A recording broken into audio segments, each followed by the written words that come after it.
¿A dónde está papi?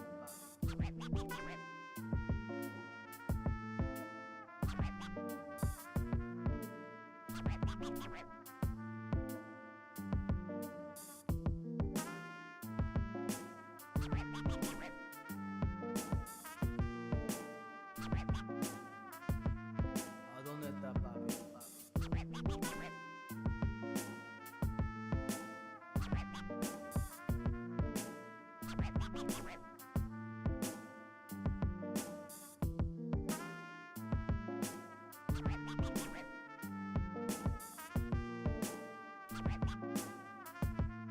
¿A dónde está papi?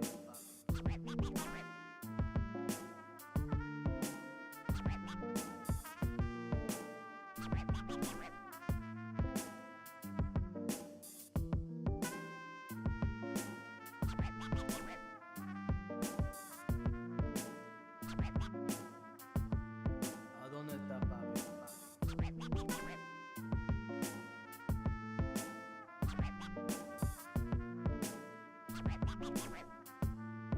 ¿A dónde está papi?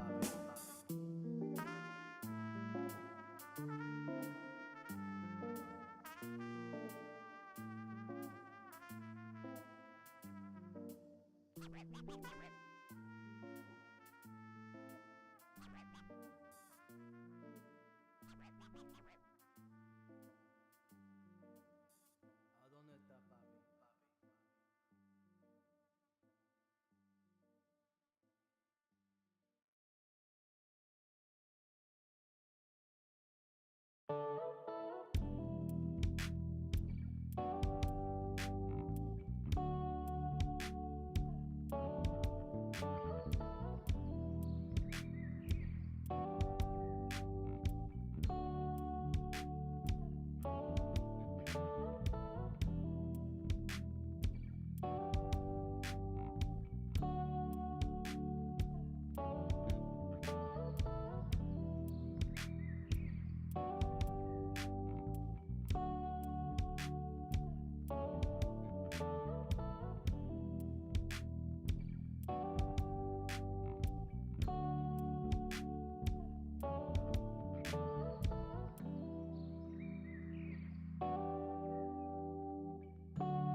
Welcome to the Monday stream. I hope everyone's having an awesome Monday morning. Hey, Astro, how's it going?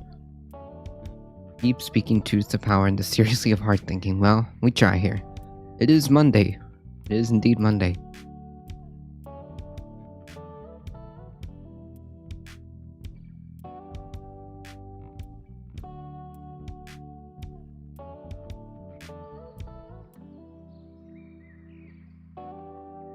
Hey, Ashley Bean, how's it going?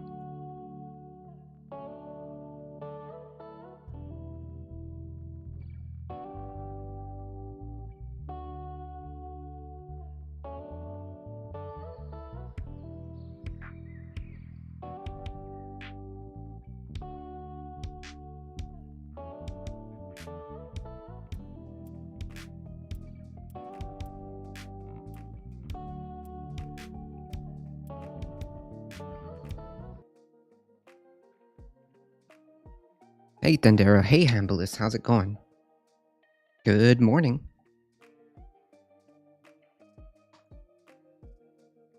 Cold and sunny? Well,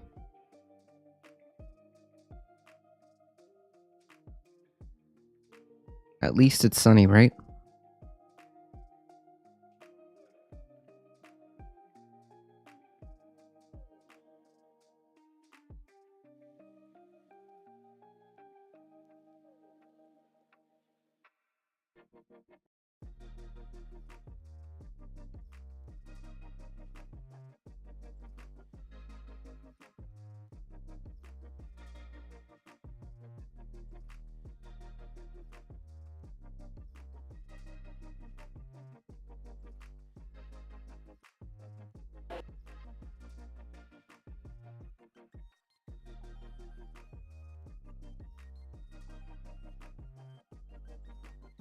Having our yearly February 1 to 2 weeks of nice weather and then back to cold rain. Jeez.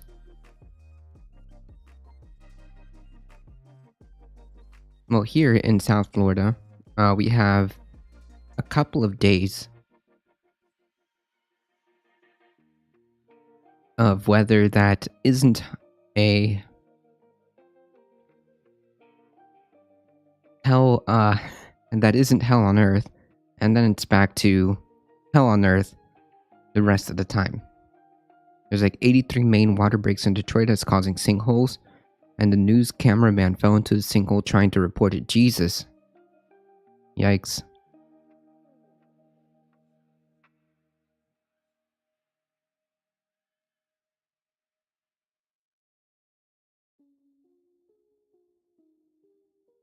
Well, at least, I can't say it was fake news. It literally happened live.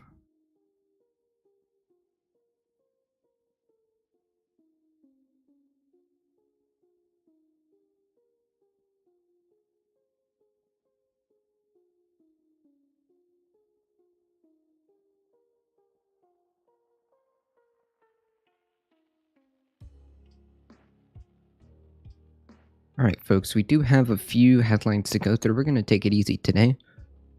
There's no rush. I'm just going to take it chill.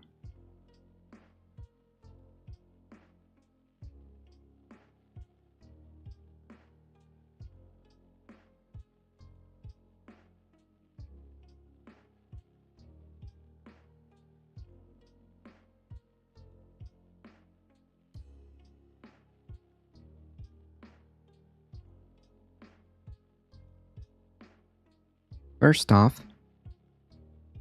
we go to Oklahoma.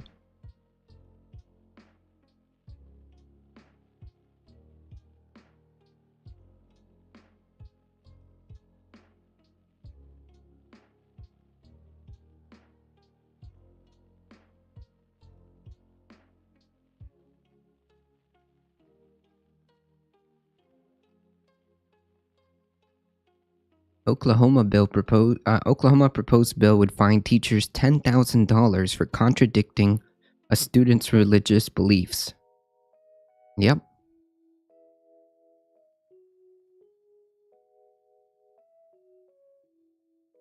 That's right.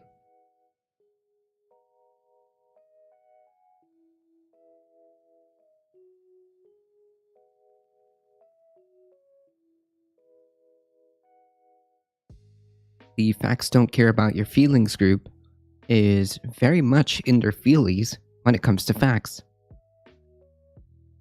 I know, funny enough. Oklahoma Senator Rob Standridge has proposed Students' Religious Belief Protection Act. What a bunch of... Imagine, like, how much of a snowflake do you have to be triggered by reality? And you have to propose legislation to protect your fantastical alternate reality world.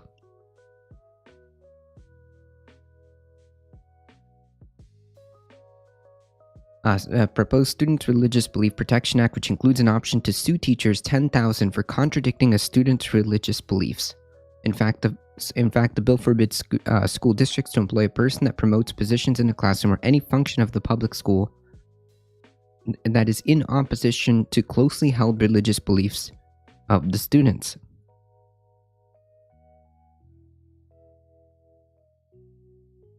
This bill would also allow parents to bring an action against a school or individual, in which case they can seek the following remedies. They can ask for an injunction requiring the school and teacher to be enjoined from conduct that promotes positions in opposition to closely held religious beliefs of the students. 2. If the school does not immediately comply, the parents or guardians may refile against any employee or the district directly or indirectly promoting these positions. What? Indirectly? What does that mean? Those individuals can be held liable for a minimum of $10,000 in damage per incident per individual, and they must pay that money out of their own pocket. If they receive any assistance from individual groups, they must be fired, and they cannot be re-employed within the state for 5 years. 3. If the school does not immediately comply with either one or two, they may be sued again, and all or indirectly involved individuals may be fired and permanently barred from working in any public school in the state. Jesus Christ.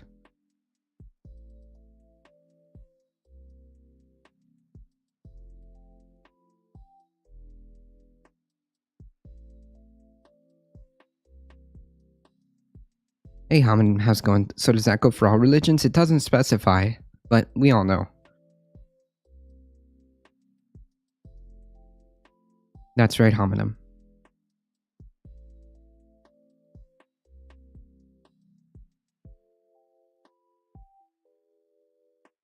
The bill doesn't specify which particular deeply held religious beliefs are covered, meaning that such law would provide rich ground for groups like the Church of the Flying Spaghetti Monster and the Satanic Temple, which have often challenged religious laws in the country. Oh, this is going to be a good meme. I hope they do challenge this, but such a law would have a supreme chilling effect on every class from history to science to health. The bill is designed to intimidate, and the law would result in administrators and teachers avoiding anything that could possibly cost them $10,000 or their job. Just for reference, average teacher pay in Oklahoma is $42,000. Jesus Christ. Of course, the bill seems unlikely to become law. It's been referred to the Senate Education Committee, and yet has yet to pick up any co-sponsors. Nor does it seem likely to escape a court challenge, but it is a sign of just how far some legislatures feel empowered to go in attempts to control what teachers may or may not say in a classroom. True. One caveat here. This is the Republican Party.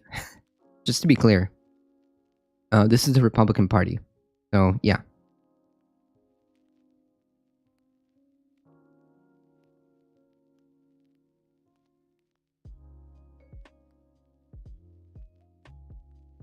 Yeah, and then they're going to be like, teachers are quitting and they don't want to work. Yeah, I wonder why.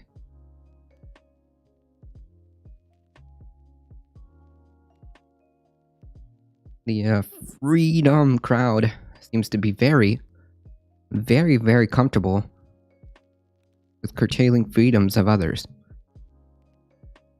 So, spaghetti isn't God. Me, a member of the Church of the Flying Spaghetti Monster, you're offending my religious beliefs. Teacher, what are you going to do? Sue me? True. That's too funny.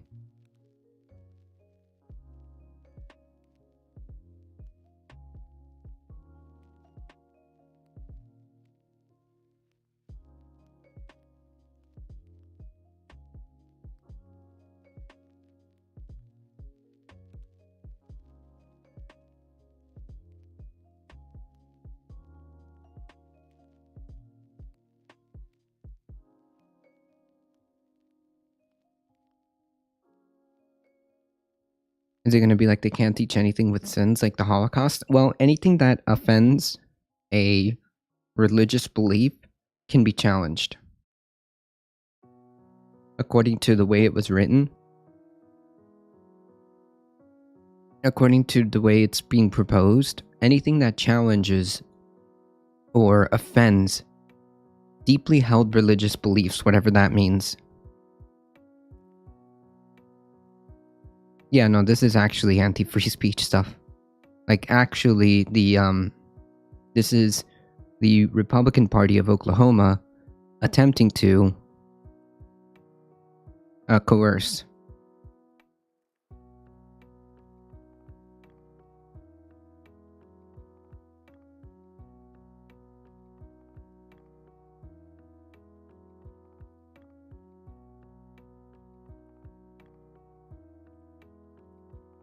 Offends is such a broad term. Anyone can say something that offends them for whatever reason they want. Exactly, and I think that's the whole point, right?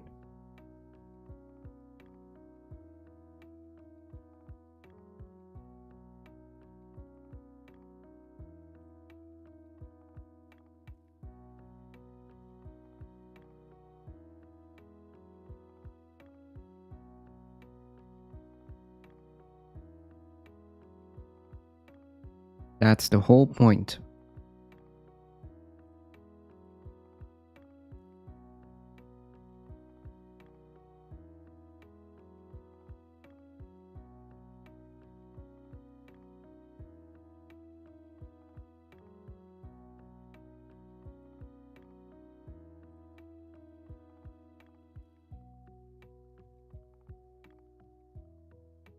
But it is a sign of just how far some legislators feel empowered to go in attempts to control what teachers may or may not say in the classroom. It's not some legislatures, okay? It's the Republican Party of Oklahoma. Okay? It's this guy. Right here.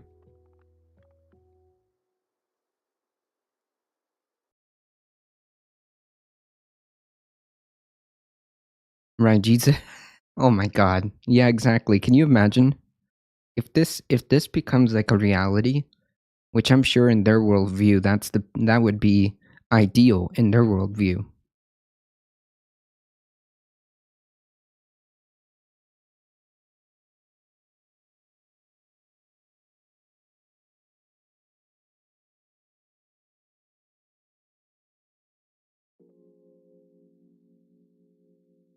They also chose the number 10,000. Is that like the minimum amount that one could do for like personal damages or something?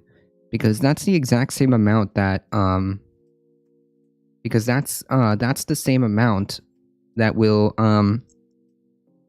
that the Texas anti-abortion law is set at, right? 10,000. Hey Astro, how's it going? This is designed to target anything they don't like. This is exactly what this is for. Anything they don't like. Anything that offends, which isn't really specified, that's on purpose. Anything that offends deeply held religious beliefs.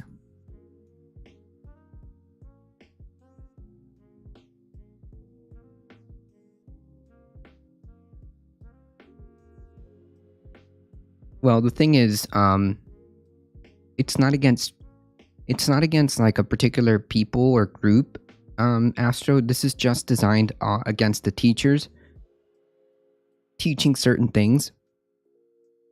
So for example, yeah, exactly. Science class will be fun. So for example, if a biology teacher is teaching about evolution and things like that, and somebody gets somebody's religious beliefs get deeply held religious beliefs gets offended, then you can sue that teacher for teaching reality, basically.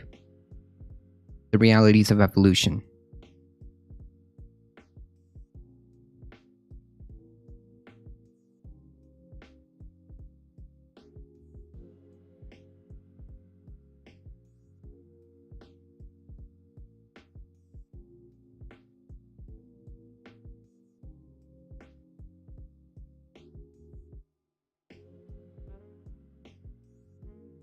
The same goes for history and health.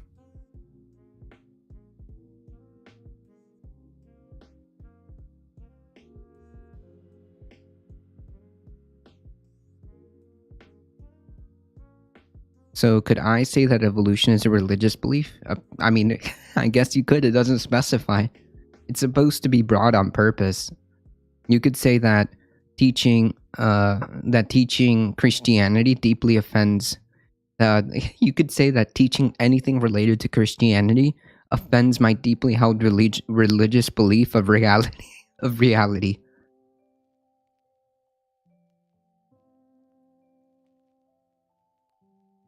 Technically, you could do it that way too. If somebody is teaching something about Christianity, you could then turn it around and say, well, my deeply held religious beliefs of reality are offended.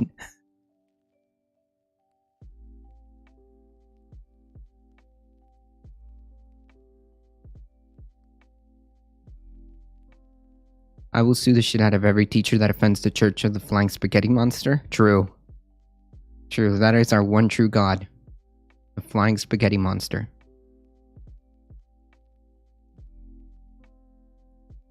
Teachers and nurses have been treated like shit forever, but these past 2 years they have been endlessly harassed. That is true. But you could believe in Santa and the Cookie Monster? True. True. And the tooth fairy.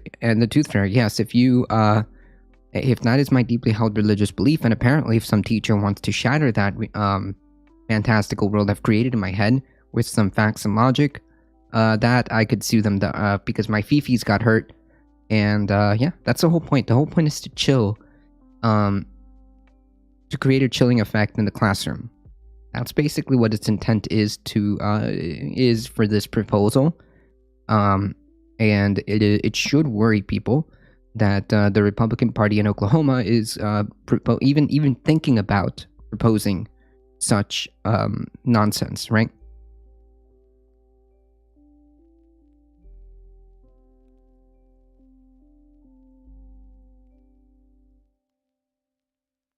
And make no mistake, this may be vague on purpose, or maybe vague for a reason, but what they really mean about deeply held religious beliefs, what they really mean is Christianity. That's what they really mean.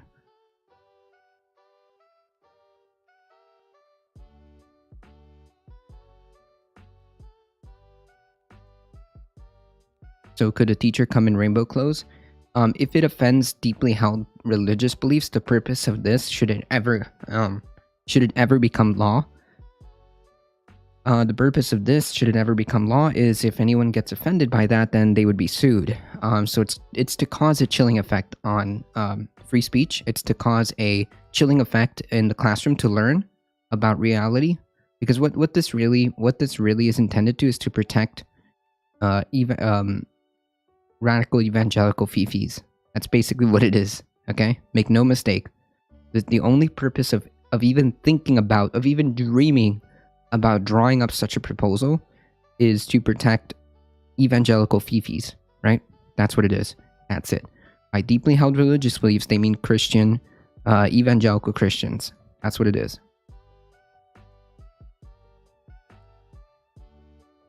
So is MAGA a faith? No, it's more like a cult. I mean, I guess. I mean, these people are so like delusional. I mean, it is kind of like a religion, isn't it? MAGA movement.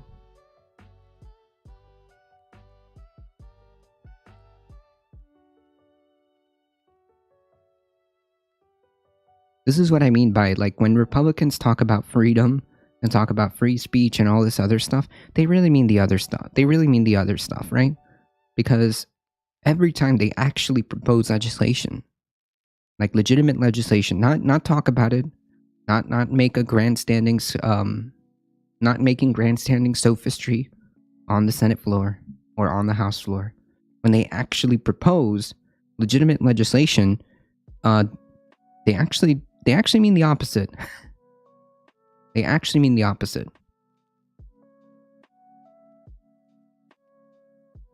Super random, I know it's not possible, but if every working class person in America moved to a different country, what do you think would happen? If even a fraction of that happened, this country would be to its knees. If even 30% of the working class said no, said that's enough, that would bring this country to its knees. Climate change take me now. No, you gotta wait a couple decades, my friend. Is Joe Rogan a god? True. Actually, anything that contradicts my my deeply religious beliefs of Joe Roganism will be subject to be sued.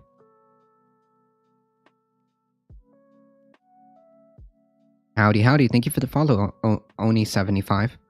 That sounds great, to be honest. I mean, like, if even 30% of the working class decided that they're just not having it anymore, then yeah, this could bring this country to its knees. This is the same reason why, even though it might be, this is the same reason. Yeah, that's right. I am a god. Astro here is correct. I am a god, so therefore, you may now sue any teacher for $10,000 should they contradict me. Should they offend me? Should they offend me by obviously being self-proclaimed God? You all now have a You all now are in a cult, and should you have a deeply held religious belief in me, because I am God, then you are now allowed to sue teachers. There you go. $10,000 courtesy of me, all right? This one's on me, all right, chat?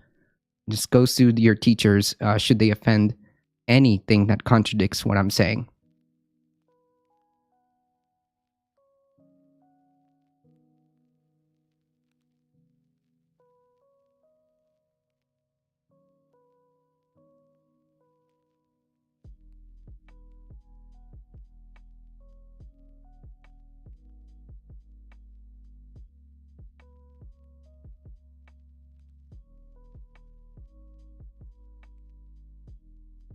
Am I God? Yes. What do you think of COVID vaccination mandates at this point? At this point, we've lost. What do you want me to say? What do you want me to say?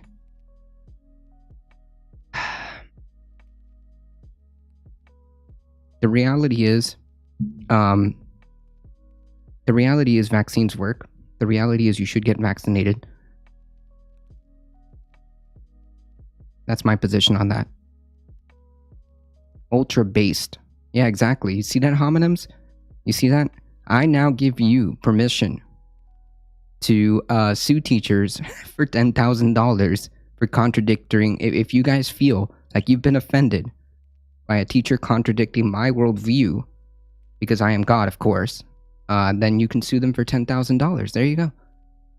That one's on me.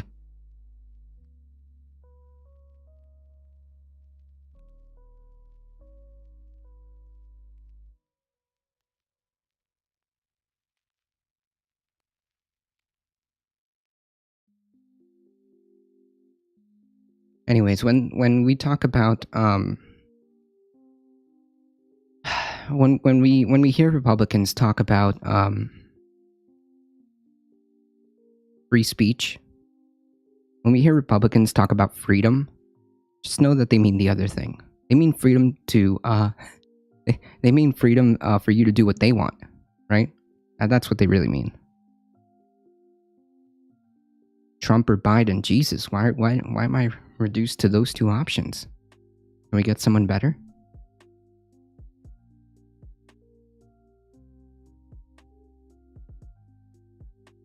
I'm gonna be so rich. Yeah, there you go, Ashley. There you go. That one's on me.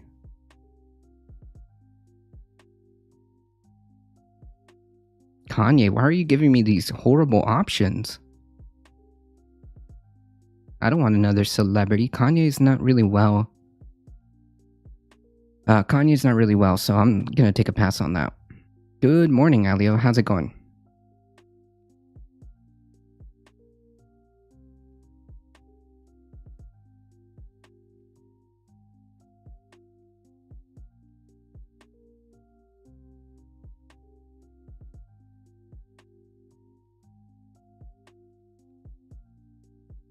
Howie Hawkins? I mean, he's kind of cool. Like, he had some good ideas.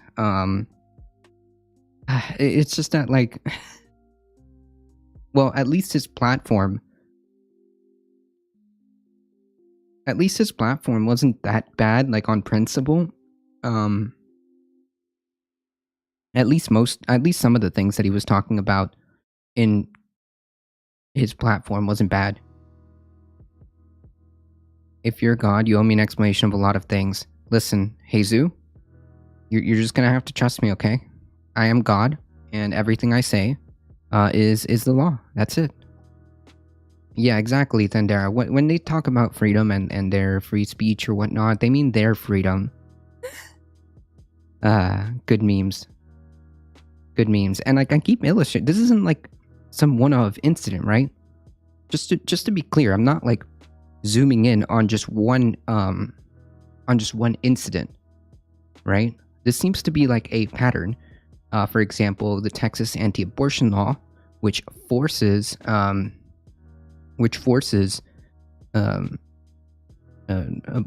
forced birth, essentially what it is. That's what it is. You have across the board Republicans taking a stance that are undeniably against what would be considered freedom. Another example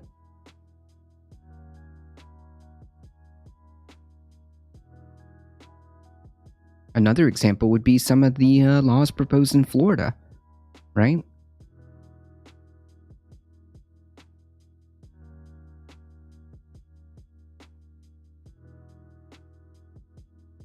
Right, it's always about their freedom to control, like how they say it's religious people's freedoms to make sure nobody else gets an abortion, right? Like, what does that have to do with you? I never understood that. That is just like such an insane way of thinking. Like, oh, I need to protect my freedom of religion by telling everybody what to do. You see the Virginia governor get yelled at in public. It was beautiful. No, but that's a good meme. That's a good meme. How's it going, Jesus? Do you own guns? Maybe. Somehow their freedoms always affect other people's livelihoods. Yeah, exactly. Exactly. That's usually how it is, because that's every time I point this out. It seems to be they always seem to mean the other thing, right? Like, we have Florida proposing a election police force because, you know, that was such a big problem in Florida. And that police force and department, the election fraud police force, is reporting directly to the executive. We've had Ron DeSantis take away powers from the counties when it comes to electoral, the way they run electoralism, and has concentrated it into his office. There are numerous proposals around Republican-controlled state legislators that would allow them to kind of have more power when it comes to electors, right? So yeah, don't be fooled by these people.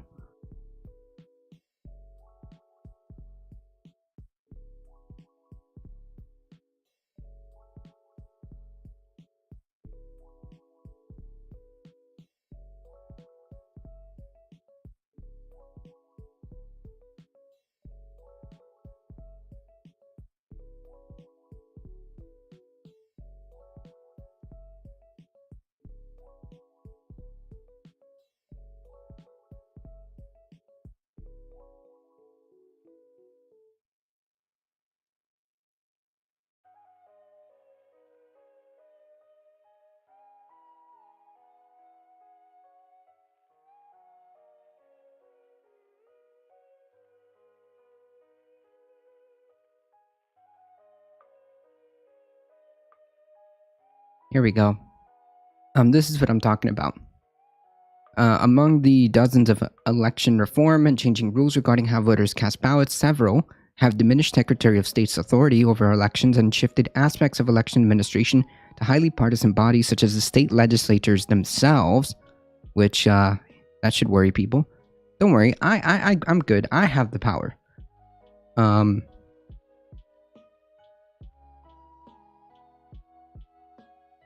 Of election administration to highly partisan bodies such as state legislators themselves. In other words, if you live in a Republican area, which is where these things are being proposed, then haha, good luck.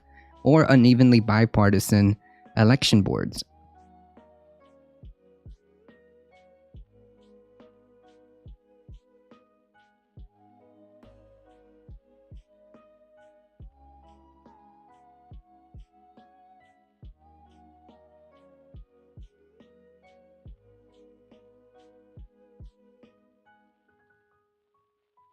So just to be clear, and again, these are all being proposed across the country in Republican-controlled state legislatures. An example would be here.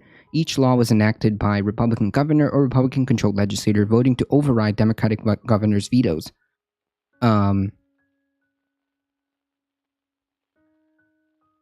These new laws include one that requires local election boards in Arkansas to refer election violation complaints to the State Board of Election Commissioners made up of 5 Republicans and 1 Democrat, instead of their respective county clerks and local prosecutors. Okay, yeah, election integrity. My butt. I don't know what that means. Mid-get? What is a mid-get? Mid-get. What could you even teach at that point, though? I'm not understanding. Like here? Oh, nothing. Nothing that would hurt your fifis. Nothing that would hurt anybody's fifis.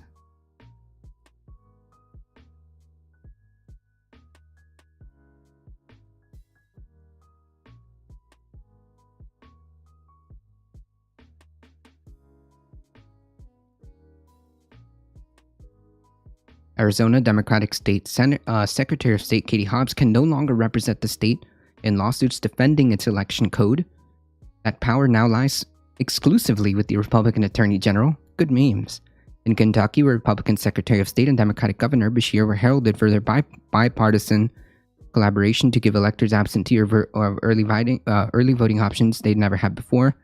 State law now explicitly opposes such coordination during a state of emergency. Beshear vetoed this bill, but Republicans' majority legislator voted to override him.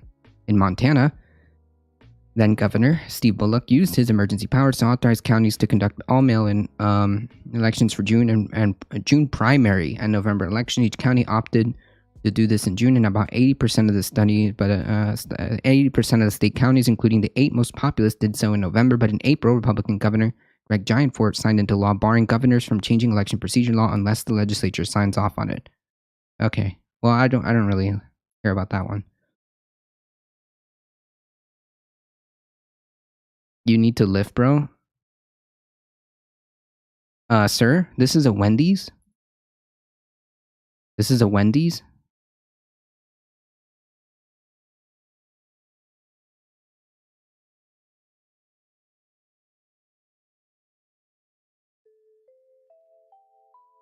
Trust me, I'm more than capable of handling myself, so you worry about yourself, okay? How about that? You need to lift, bro. What a fucking clown.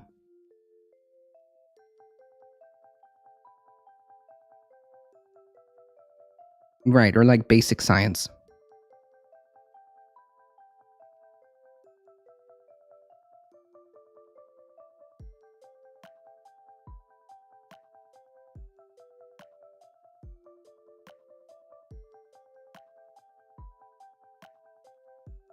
How do you know if I need to lift or not?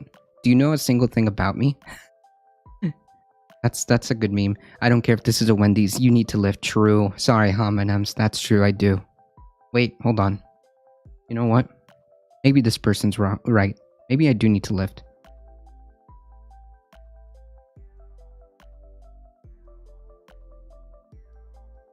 I'm lifting a cup. I'm lifting a cup. There we go. I've lifted. I don't know. I've lifted a mouse. Look at that. Look how much lifting I'm doing. I'm lifting a mouse.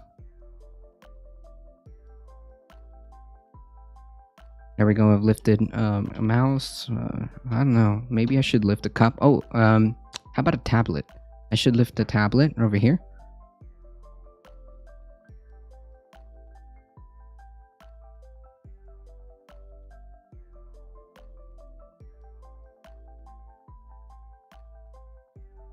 Lift milkshakes. Yeah, I should be lifting. Actually, look at you go, right? I know. Look at that. Look at all that lifting I'm doing. Are you gonna talk about Canada? What is a Canada? Canada's not a real country. Lift that milkshake. Yeah, I did. Well, actually, to be no. What you do to trolls is you meme on them, Astro. What you do to trolls is you meme on them when they say some nonsense stuff.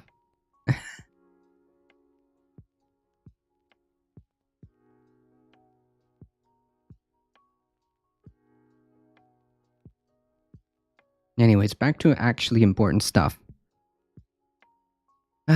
Okay. In Georgia, state legislators to request performance review. In Georgia, state legislatures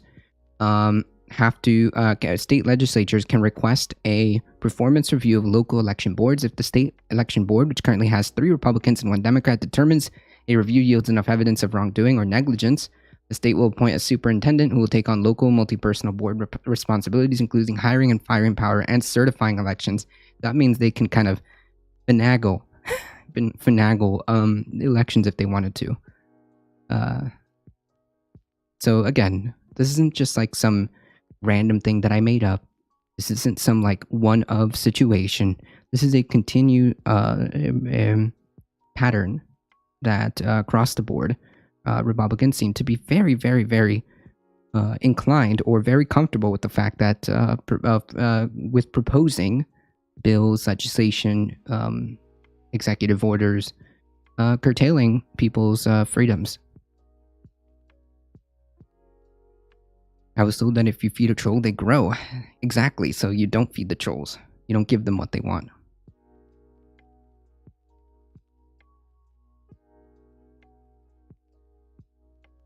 Canadians in Hassan's chat were freaking out. I don't know. Like, from what I understand, it's getting pretty annoying, which, understandable. But, I don't know why you would be freaking out, though, right?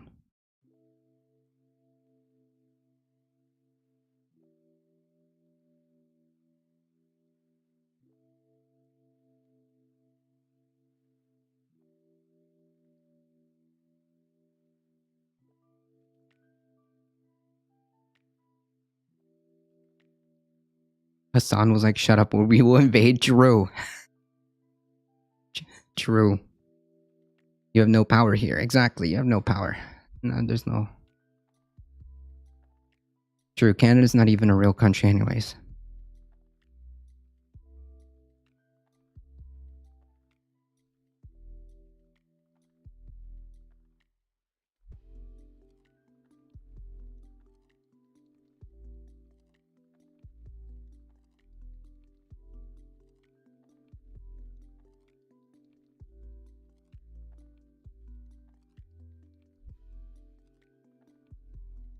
Mike Pence breaks with Trump. I had no right to overturn election. Pence said Friday in a speech to the Conservative Federalist Society in Florida that the former president is just wrong, simply wrong, in responding to Trump's intensifying efforts this week to advance a false narrative that he could have done something to prevent Joe Biden from taking office. The remarks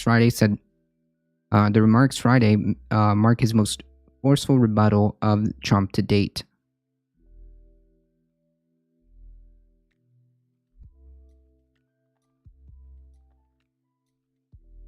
Yeah, so this just continues to prove the point that the vice president can't just the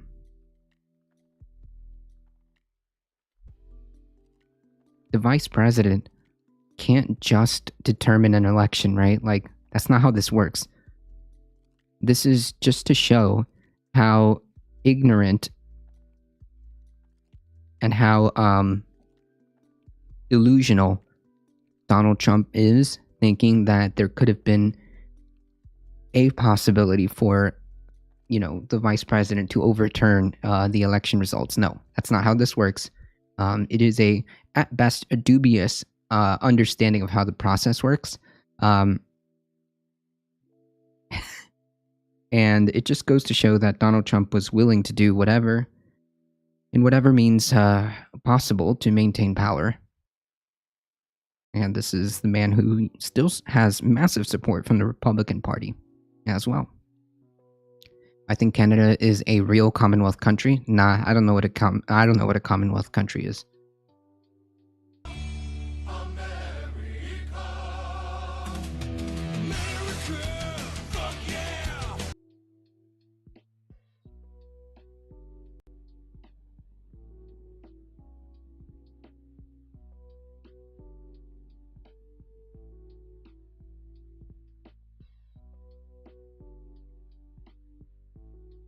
Mary Simon, the Governor General of Canada, is a federal viceroy, representative of the Canadian monarch, currently Queen Elizabeth. Huh? I didn't know they had like a Governor General. That's interesting. Is that like a president or just a figurehead?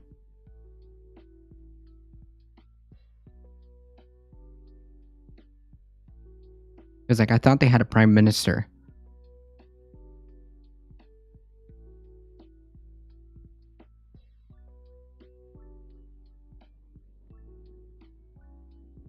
In a statement on Sunday, Trump seemed to issue his most explicit public admission to date that he tried to convince Pence to change the outcomes of the 2020 election, writing, unfortunately, he didn't exercise that power. He could have overturned the election, which he could not have, actually. Oh, okay, they do. Okay. In another statement, Trump went even further, suggesting that the House Select Committee investigating January 6th should look into why Mike Pence did not send back those votes for recertification or approval. That's because he doesn't have the power to do so.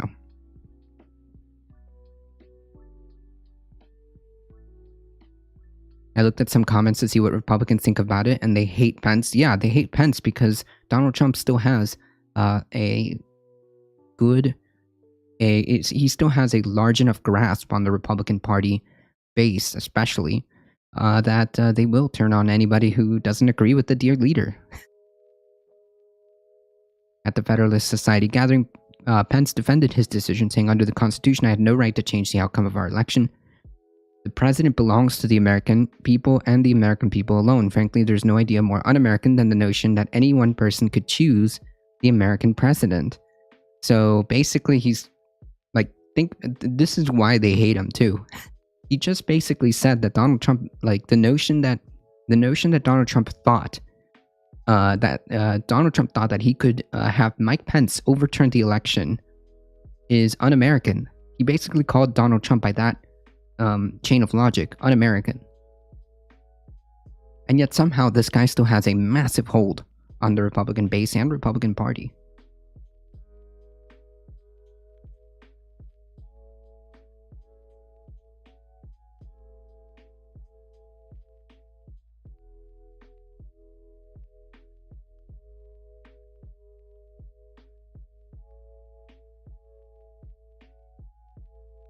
Yeah, what Trump wants is to basically force himself to power by any means necessary, Alio. Which is deeply undemocratic, is deeply against. Remember, these people claim they like freedom. Why would they support anybody like Trump if they really liked freedom? If they really understood what if they really stood for democracy, why would they want somebody like Trump? That's what I never understood. Because what they really want is the other thing.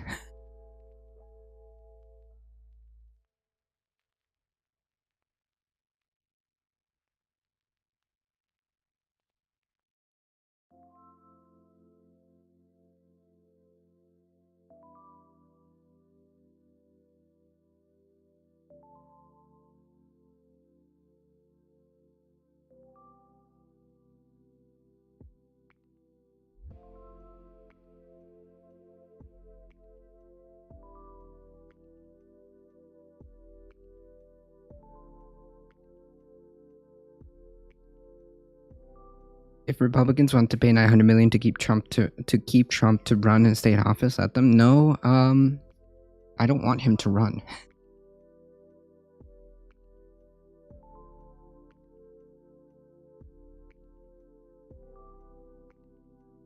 Let's talk about capitalism, yeah? Car companies stand to make billions by charging you monthly fees for add-on features like heated seats. Hey, look at that. This is the innovation brought to you by capitalism.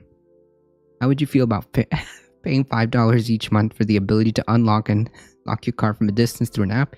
What about $25 per month charge for advanced cruise control, or $10 to access heated seats? What if those charges continued long after your car was paid off? As vehicles become increasingly connected to the internet, car companies aim to rake in billions by having customers pay monthly or annual subscription to access certain features. Not content with relatively low margin business like building and selling cars. Automakers are eager to pull down Silicon Valley style profits. But unlike Netflix, you won't be able to use your ex-girlfriend's uncle's login in your new BMW.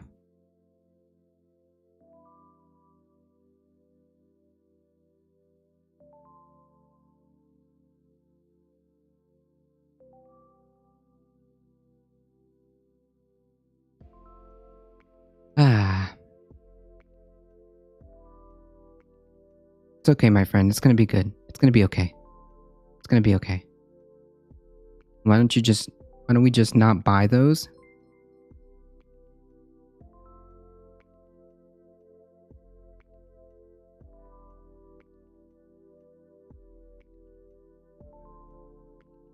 Because it's gonna be across the board. Once they realize that one car company can rake in billions by selling you subscriptions to heated seats or to, I don't know, whatever features they want, then it's like the airlines, right? Then all car companies will start doing that.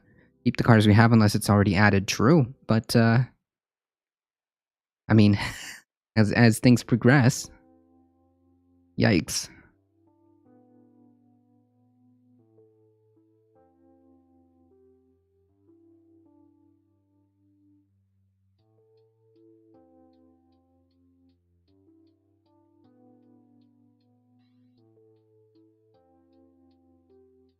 God dang it! Why can't I make a poll?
What?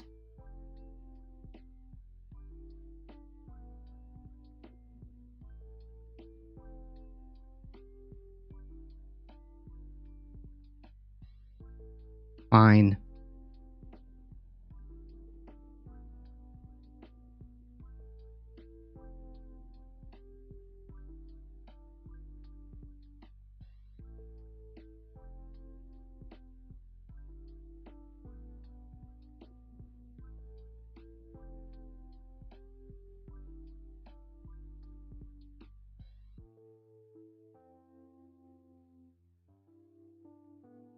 Really? Hold on, folks.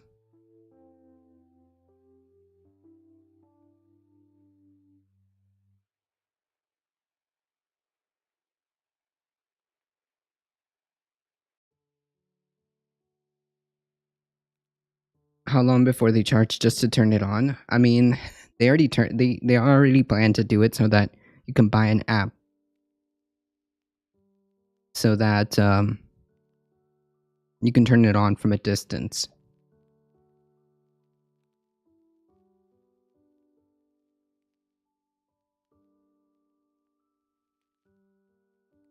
Yeah, folks can't even afford to pay rent.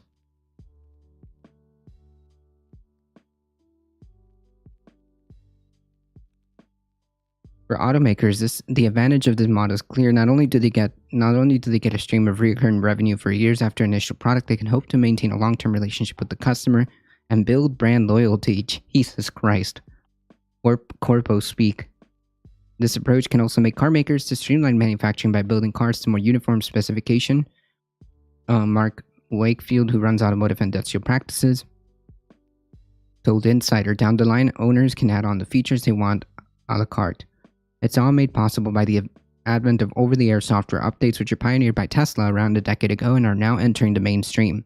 Today's vehicles are more internet-connected and computerized than ever before, meaning car companies can reach deep inside a vehicle to add new capabilities and tweak things from a distance.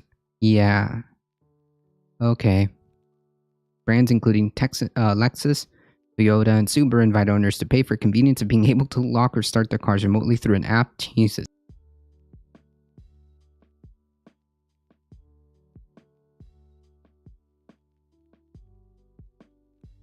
In some BMWs, you can pay to unlock automatic high beam headlights, which dim for oncoming traffic. In 2020, BMW floated the idea of pay-as-you-go heated seats and steering wheels. General Motors and Ford both offer subscription plans for their hands-free highway driving systems. Yep.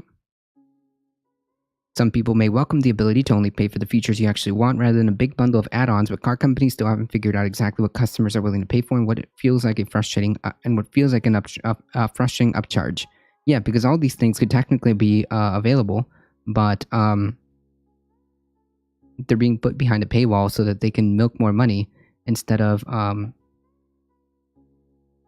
actually just innovating. The innovation of capitalism really is just something to witness, right, folks?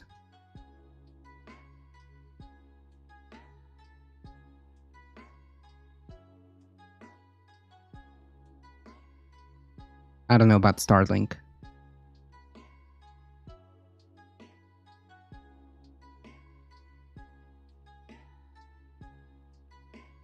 In 2019, BMW abandoned plans to charge $80 a year for Apple CarPlay after widespread pushback. In December, Toyota said it would review a subscription plan that unintentionally paywalled use of the key fob for remote start. Jesus Christ. I think we're going to see some interesting ebbs and flows of what really sticks.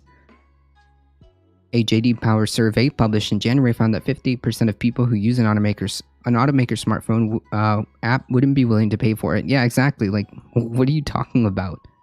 This is ridiculous. Automakers run the risk of making customers feel like they're paying twice, once for a function to be built in, and again to activate it. Right, because if you already have all these features built in, like you're just basically like shafting people.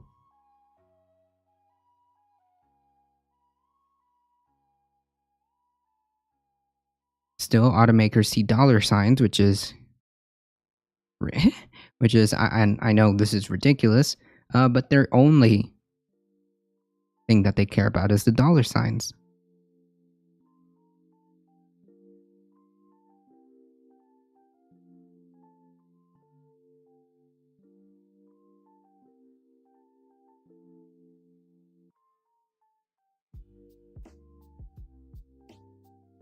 Time for me to get a bike. True.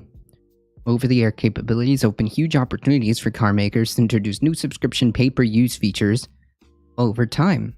Someday, oh man, listen folks, someday you will have the privilege. You will have the privilege of being able to fork extra money to make your car more efficient, sportier, or unlock extra range for road trips. This is insane.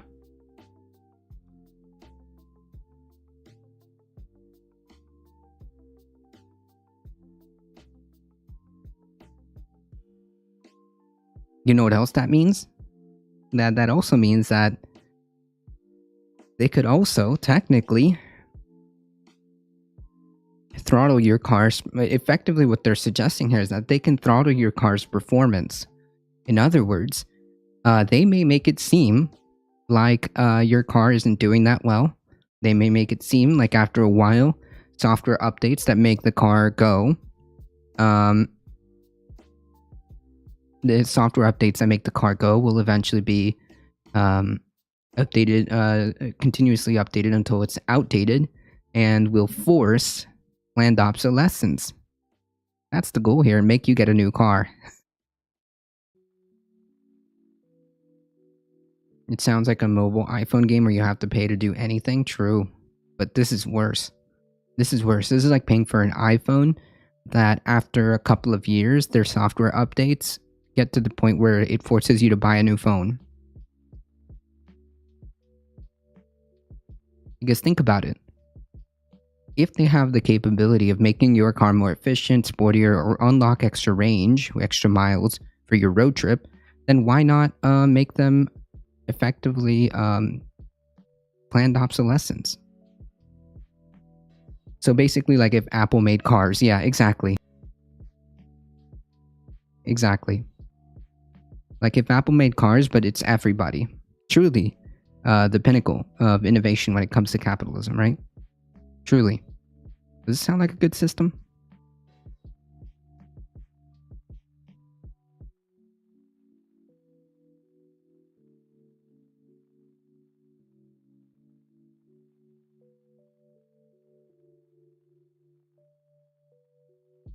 One day, you may have the privilege of forking over money to make your car work. Good memes.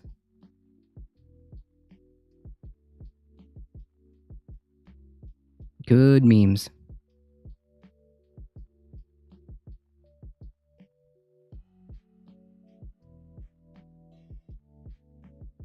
Right? Isn't it such a great system? Look at all the innovation. Look how awesome and innovative this is.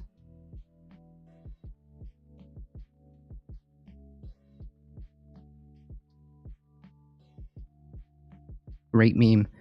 The US is considering a radical rethinking of the dollar for today's digital world. This just keeps getting better. Since its establishment as the country's national currency, the dollar has undergone many updates and changes, but nothing compares to the proposal being debated today. The US is gingerly considering whether to adopt a digital version of its currency, one better suited for today's increasingly cashless world, ushering in what could be the dollar's most fundamental transformations. In that scenario, the US would not only mint coins and print paper bills, but also issue digital cash, or central bank digital currency that could be stored in apps or digital wallets on our smartphones. We could then, so basically, this is a really, really long-winded way of saying that they want to convert the dollar into a cryptocurrency. That's basically what they're saying. This is a really long-winded way of saying that they want to make a dollar coin, right?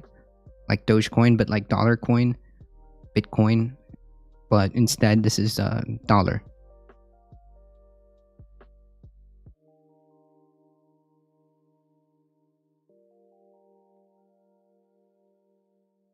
The working class ditching America sounds like such a good idea right now. I'll get back to that in a second.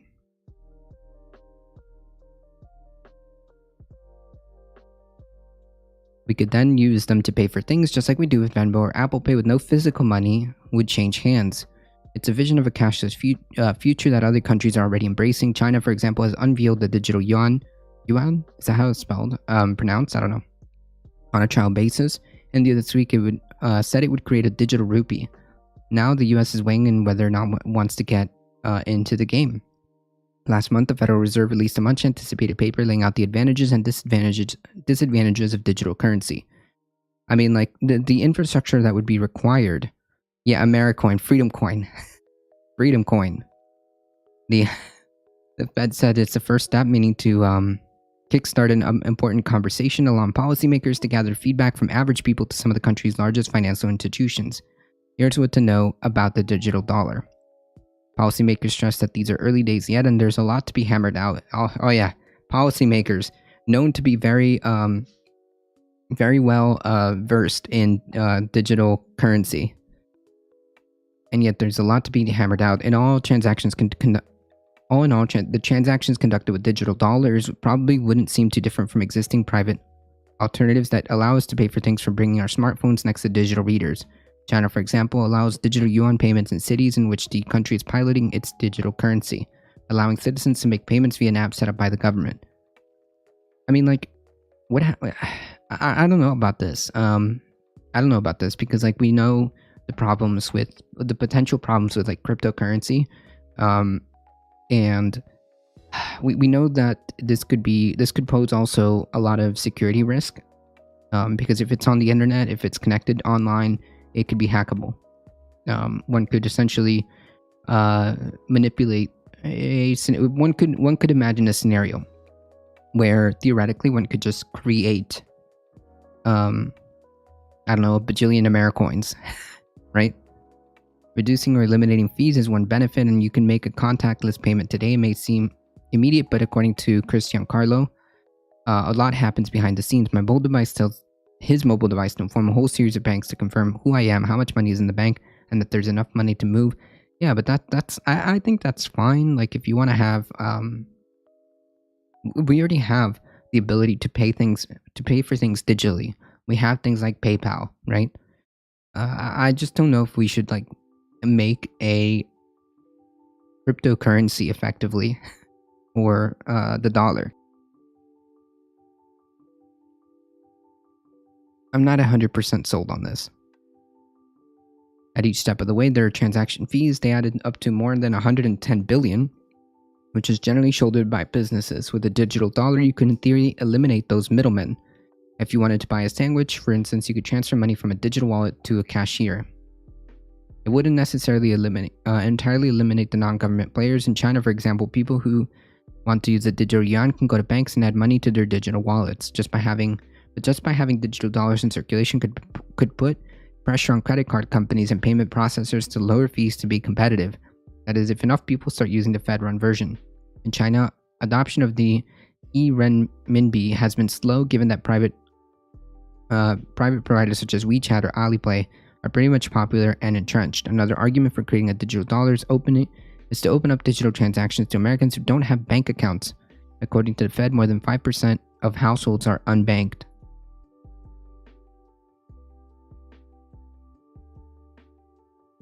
I'm against anything that makes it easier for the government to freeze or seize your money. Well, they can do that regardless. They can do that regardless. It's not that, depending, like, let's say you're under investigation, it's not that hard for them to freeze your bank accounts. It would be almost the same, I think. Providing them with a digital wallet would allow people to participate in increasing the cashless financial system. It would also make it easier for the federal government to distribute benefits. For example, having a digital dollar in place during a pandemic could have allowed the government to transfer relief payments directly into digital wallets. Sure, but I could make okay, yeah, maybe. But like at the same time, not everybody has access to these digital devices, and not only that, like there are already ways that you can have direct deposit, right? So I don't know. Without question, one of the biggest issues is privacy, because the Fed would implement and oversee the project. The central bank would accrue a vast amount of data, potentially giving it a lot of visibility into everybody's financial life. To be fair, that already is a thing. Unless you strictly operate cash, like paper cash, unless you strictly operate by paper cash, you have no bank account, you have nothing, and you only operate by cash, then the government already sees basically what you do, if, they wanted to. That could be useful to regulators who want to combat money laundering, for example, but it also raise serious privacy concerns. I mean, I agree. I agree. That makes it critical to sort out how much information the Fed would have, according to the Raghuram Rajan, the professor of finance at the University of Chicago School of Business and former governor of the Reserve Bank of India. There would be legitimate questions about how the government knows about each individual, and also how much it can act to restrain activities by individuals. True, but they are already there. I don't know. Cybersecurity is another issue, especially given the uptick in hacks and heists at the cryptocurrency exchanges. Yes. That's basically my worry right here.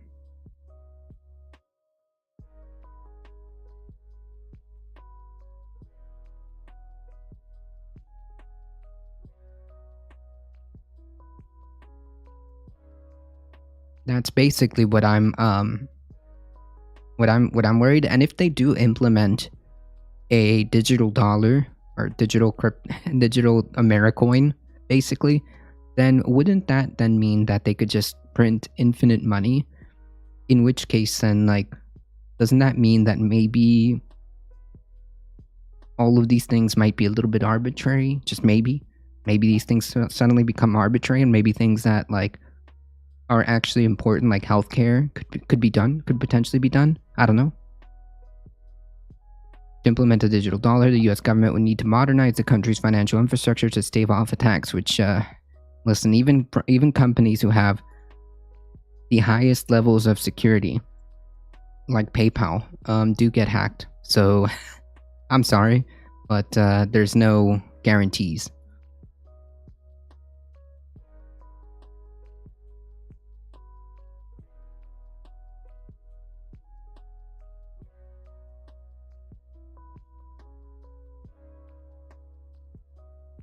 Federal Chair Jerome Powell and his colleagues are moving ahead cautiously and methodically. The Federal Reserve Bank of Boston is also expected to release the results of its research into the technology challenges associated with implementing a CBDC in the U.S. It would take 5 to 10 years to introduce a digital currency in the U.S., several experts say, but they argue that policymakers can't sit idly by.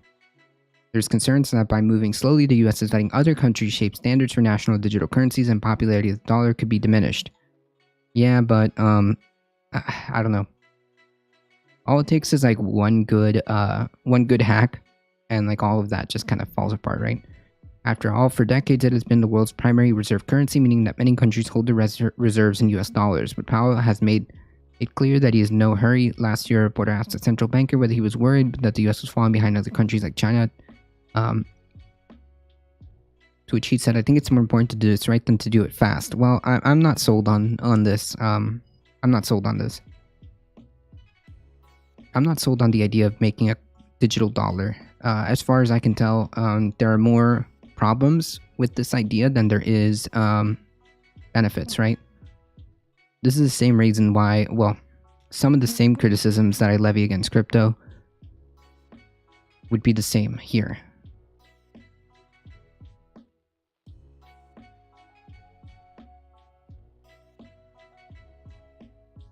Not to mention privacy concerns, not to mention the idea that someone could just like wipe your life savings should you choose, like, I don't know, from years down the road, they implement this digital dollar, you have like your savings or whatever just wiped out completely because of a hack or something.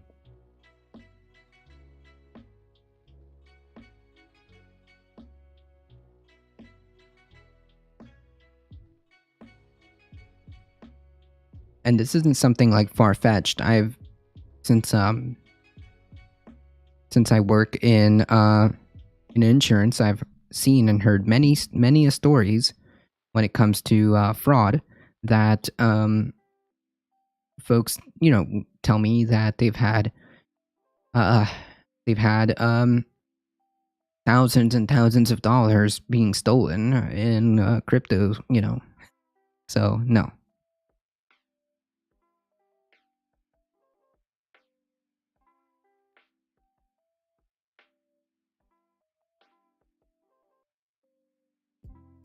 Shifting gears really quickly, climate change top companies exaggerating their progress. No way.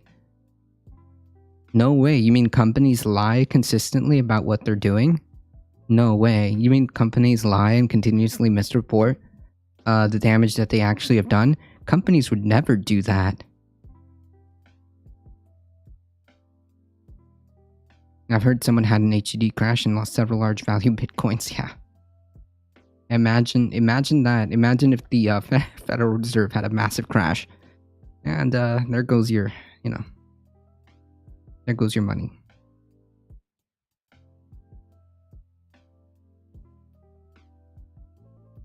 Many of the world's largest companies are failing to meet their own targets on tackling climate change. That's according to a study of 25 corporations. They also routinely exaggerated or misreported their progress. No way. You mean corporations lie all the time? Wow, that's amazing.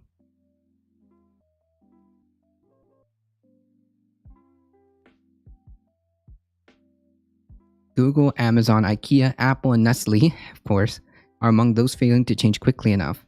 Corporations are under pressure to cut their environmental impact as more consumers want green products.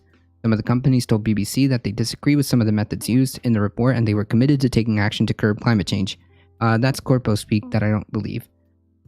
The firms analyzed account for 5% of global greenhouse gas emissions, the report says, which means although they have a huge carbon footprint, they have enormous potential to lead the effort in limiting climate change. The rapid acceleration of climate pledges, combined with the fragmentation of approaches, means that it is more difficult than ever to distinguish between real climate leadership and unsubstantiated. Said the study. The study says the author Thomas Day told BBC News that his team originally wanted to discover good practices in the corporate. Oh, my sweet summer. It's my sweet summer child. Thinking that there's such a thing for these large corporations who don't care about their impacts. The only thing that they care about is obviously profit. A lot of these large corporations, anyways. To discover good practices. Oh, naive in the corporate world, but frankly surprised and disappointed. Really? Surprised Pikachu face? At the overall integrity of the company's claims. Amazon said in its statement, "We set these ambitious targets because we know climate change is a serious problem and the action is needed now more than ever. As part of our goal to reach net zero carbon by 2040, good meme, Amazon is on the path to powering our operations with 100% renewable energy by 2025.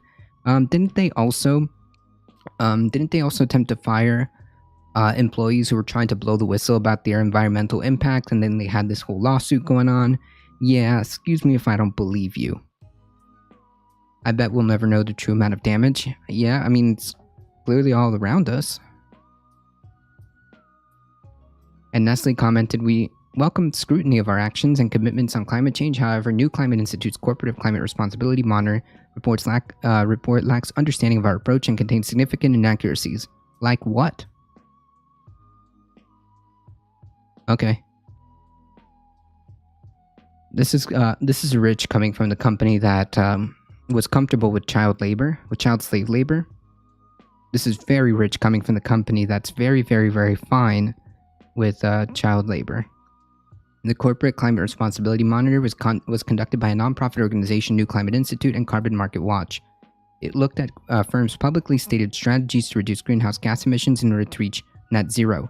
Net zero target scientists would say the world must reach by 2050 to limit global temperature rises, meaning that not adding to the amount of greenhouse gases in the atmosphere. Right. Which has turned into this like greenwashed PR term now that is basically useless.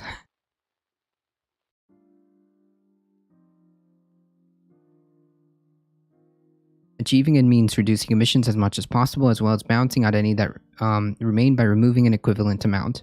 Companies set their own targets. For example, Google promises to be carbon-free by 2030, while Kia pledges to be climate positive. What? What does that mean? By 2030. Emissions are created by anything from transporting goods to energy used in factories or shops. The carbon footprint of growing crops or cutting trees also counts. Yeah, and like that's the thing though. Like you could argue or you could say in your little reports that you are, being very environmentally friendly and stuff like that, but then conveniently leave out like X, Y, or Z variable, or don't count the emissions that you shoulder off to another place, right?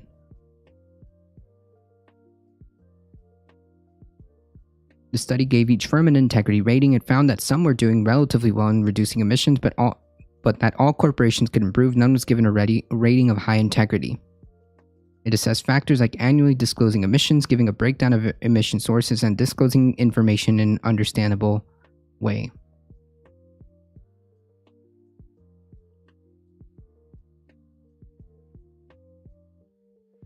It concluded that overall, the strategies in place, if implemented, reduce emissions by 40% at most, not the 100% implied in the term net zero, right? Because net zero at this point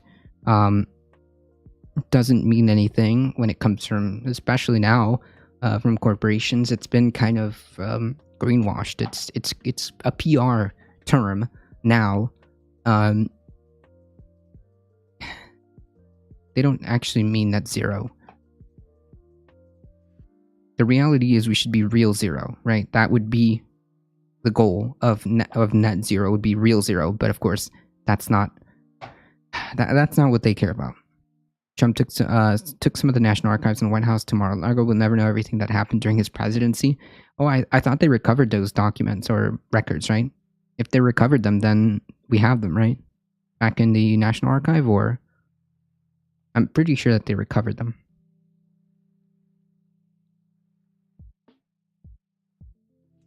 Just 3 out of the 25 companies are clearly committed to removing 90% of carbon emissions from their production and supply chain. Those are Maersk, Vodafone, and Deutsche Telekom. The way that businesses talk about their climate change is also a big problem. There's a large gap between what companies say and reality. No way. No way. You mean like these large companies? You mean these large companies have like done a whole bunch of PR corpo speak to satiate politicians, satiate consumers, and then like behind the scenes they actually aren't doing what they say they're doing? No way. Hey, spread it forward. How's it going?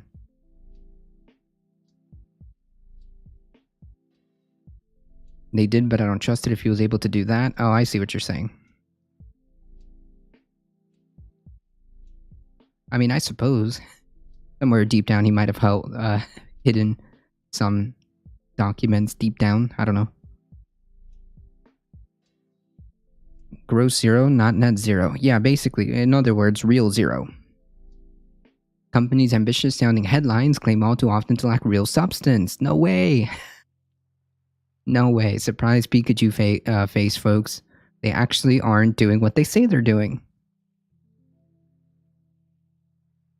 This is the exact same thing that happened with the tobacco industry. This is the exact same thing that happened with the whole recycling meme that was completely greenwashed. And then when you actually took a closer look at it, over 90%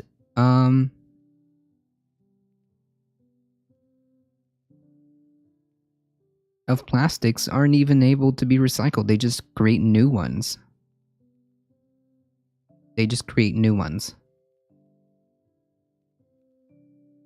Is Texas Spios digging him into deeper trouble? I heard that.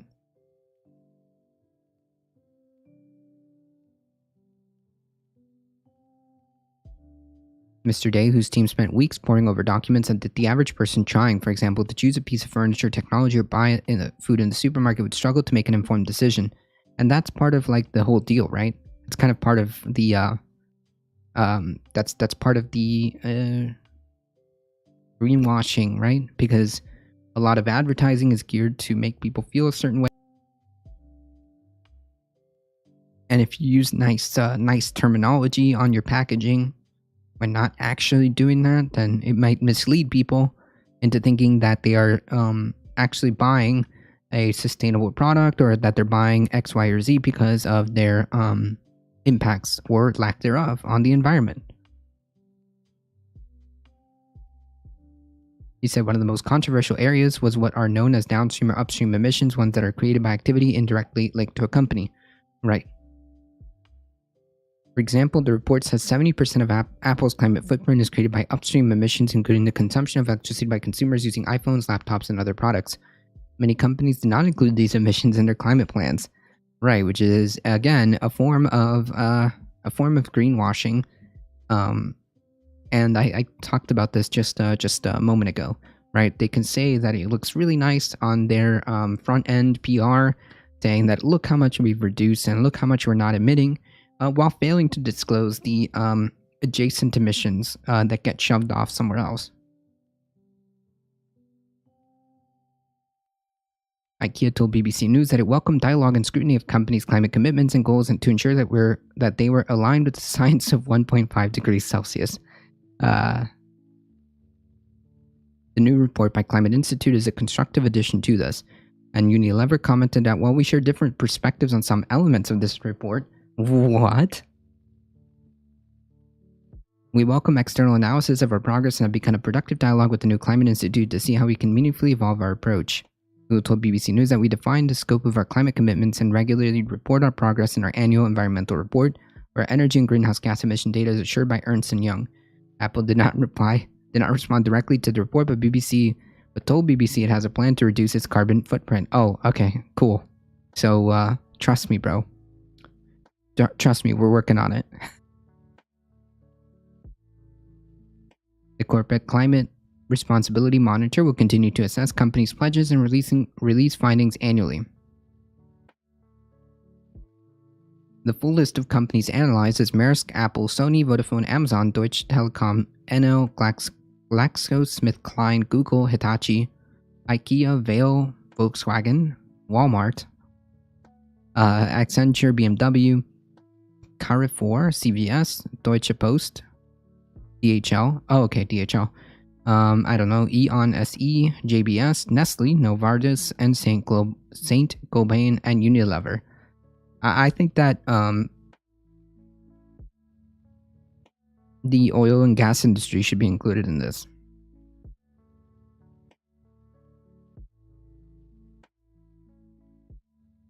I think that the oil and gas industry, the fossil fuel industry, should be included in this and released as often as possible, and to the public, and have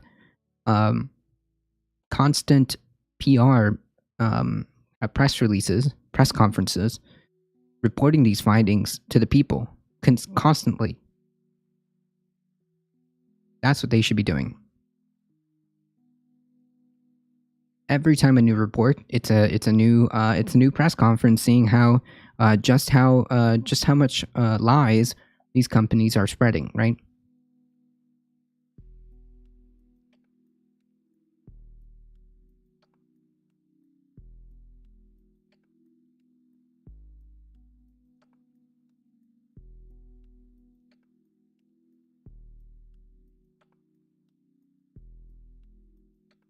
All right, folks.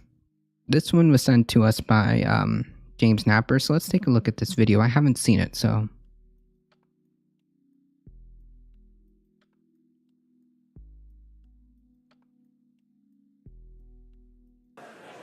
I'll just lay out some of the core arguments in this book. I do think that the climate struggle has now entered a new phase. A phase that is defined by a search for different tactics that in a more tangible manner disrupt business as usual and pull the emergency brake. This search has just begun, but the signs are there. In Germany, you might have seen that quite recently, in the run-up to the federal elections. I was just about to ask about this. Well, here we are. Young climate activists went on a hunger strike and became quite frail in the end before they called the action off. But there might be other things to shut down than our own bodies. And at this summer's Ende Gelände action in Germany, a group calling itself Fridays for Sabotage claimed responsibility for rupturing a piece of gas infrastructure and encouraged the movement to adopt this tactic. And of course, this came after the forest occupations across Germany that have engaged in forms of sabotage at certain points, including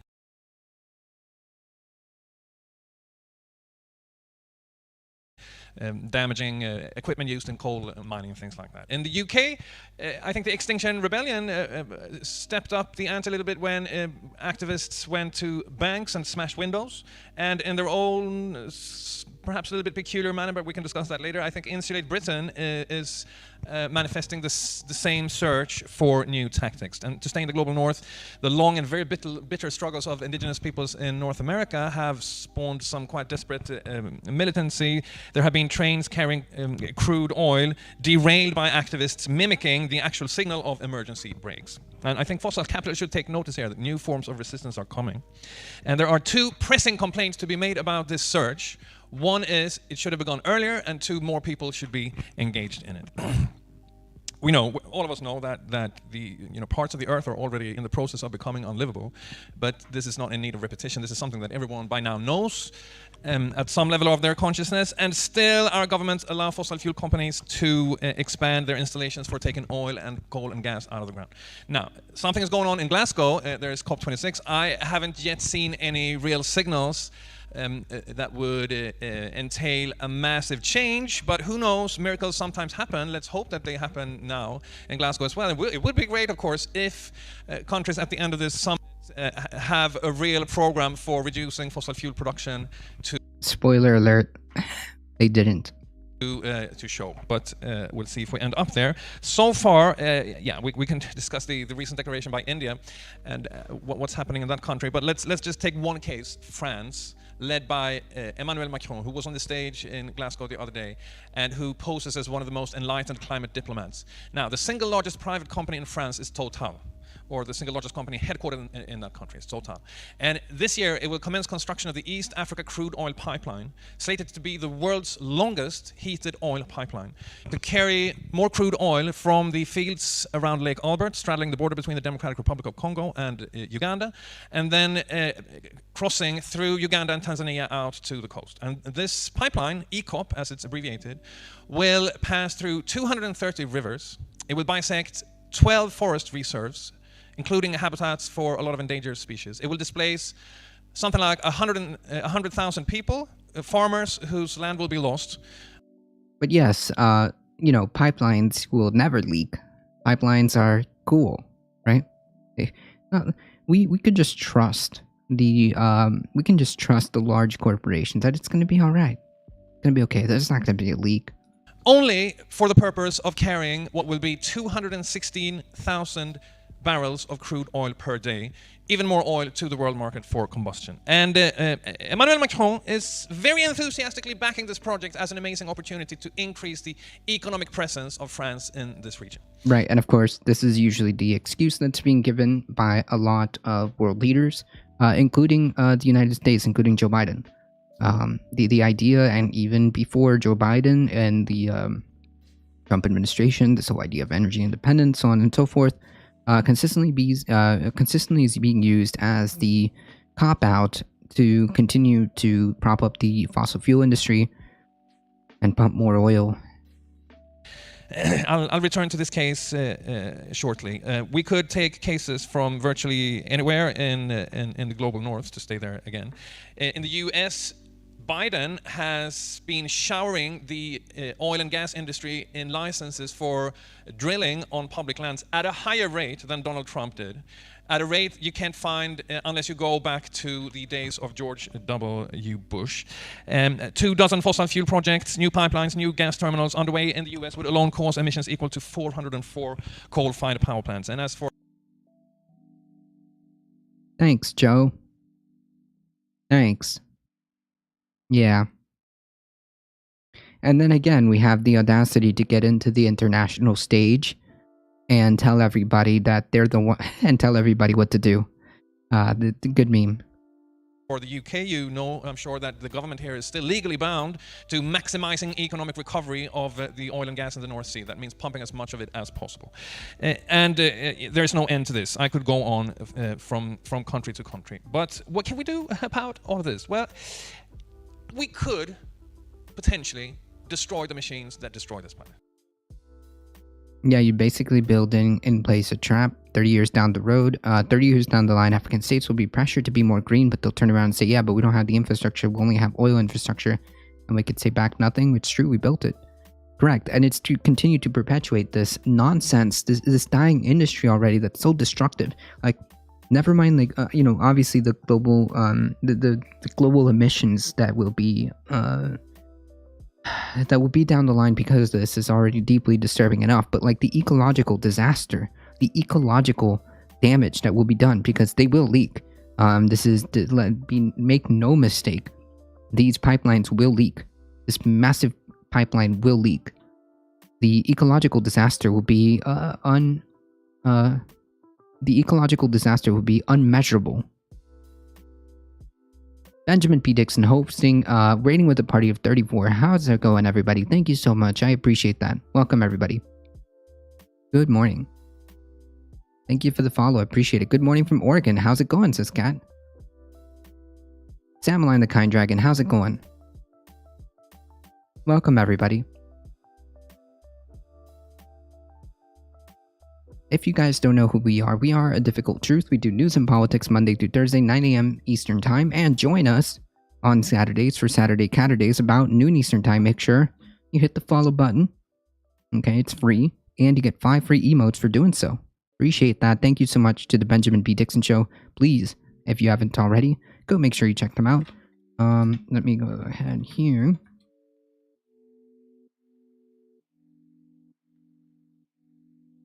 Make sure you go show some support. Appreciate that. Thank you so much. Thank you. Yeah, he actually talks a little bit. Is it possible that we had a couple of trolls lingering? Don't, just warning you. No, it's okay. I'm a professional dispatcher of trolls. I'm a professional dispatcher of trolls. They have no power here. He actually talks a little bit later about why these decisions are made and how, despite all the changes, pressures, and innovations, it's still far more cost-effective and profit-friendly to go down the fossil fuel route than any other. But, like, is it, though? Like, is it? Is it down the road? Because, like, the only reason a lot of these fossil fuel companies are allowed to be is because of all the subsidies and handouts.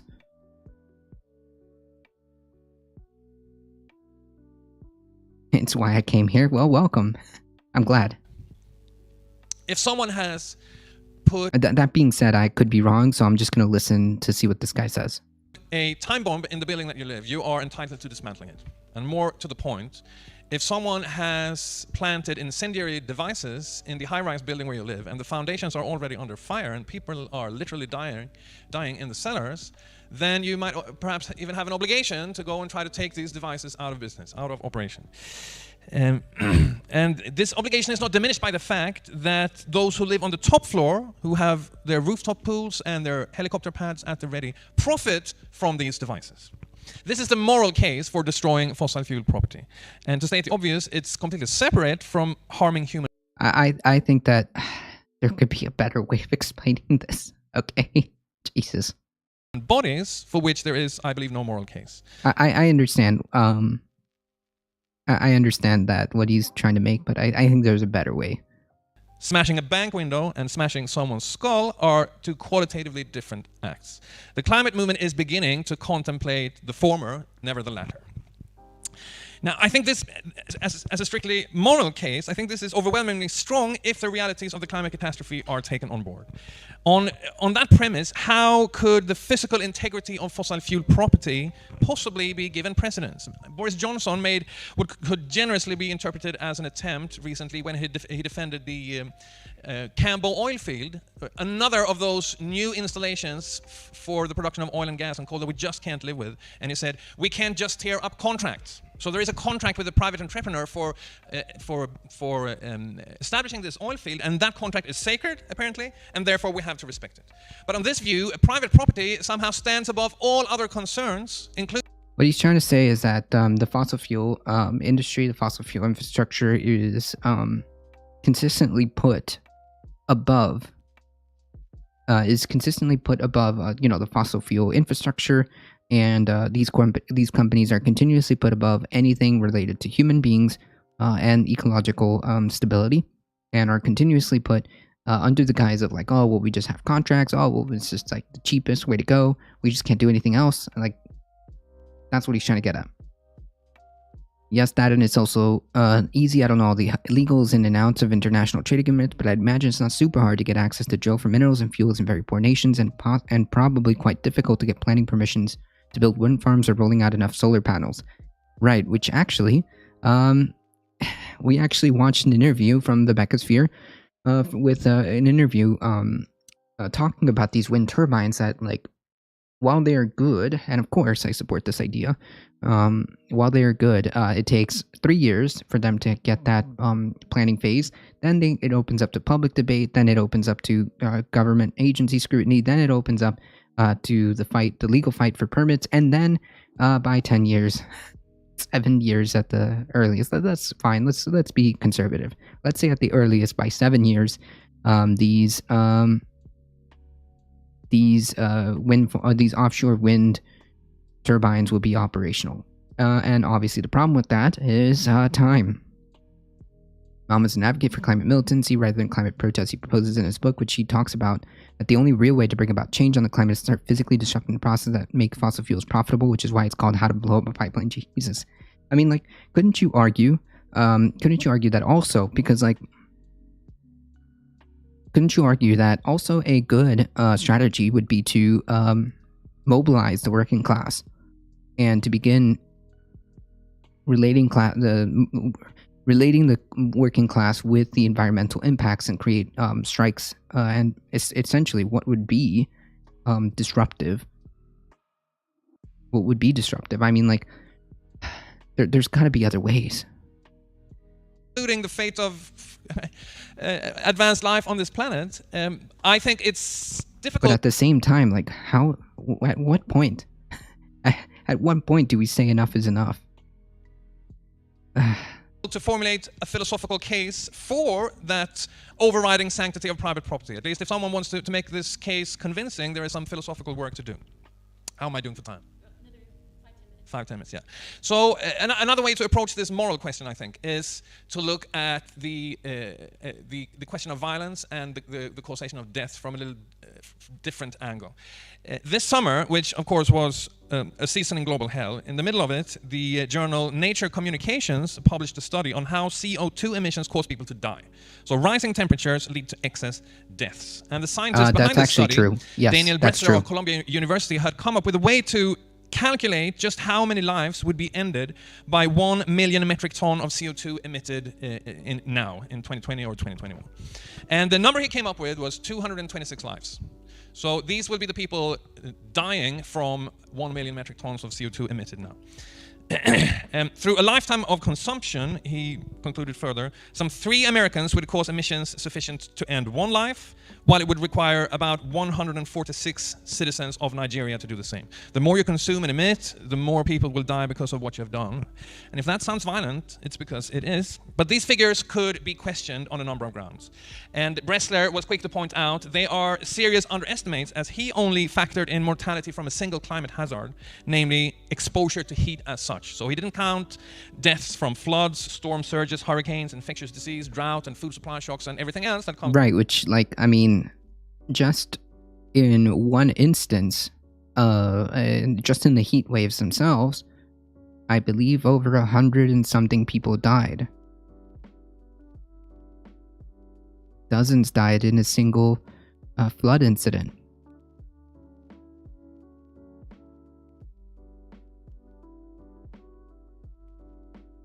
A large amount of people died in Texas. There are always deaths when it comes to hurricanes. That's for sure. With global heating. Second, are individual consumption choices really to blame? And in an interview with The Guardian, Bressler advised readers not to, quote, take the per person mortality emissions too personally. Our emissions are very much a function of the technology and culture of the place that we live in, he said. And it could be argued that not every consumer, not even in the United States, has the power to determine what technologies get developed in this particular culture that we live in. So consider again the case of ECOP, the pipeline in East Africa. If you use the same modeling assumptions, thank you so much.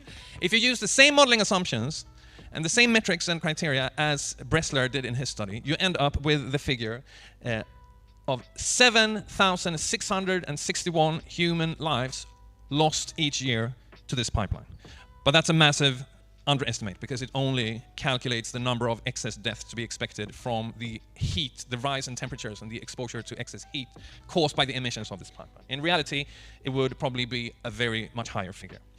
Who then is responsible for planning this source of mass death?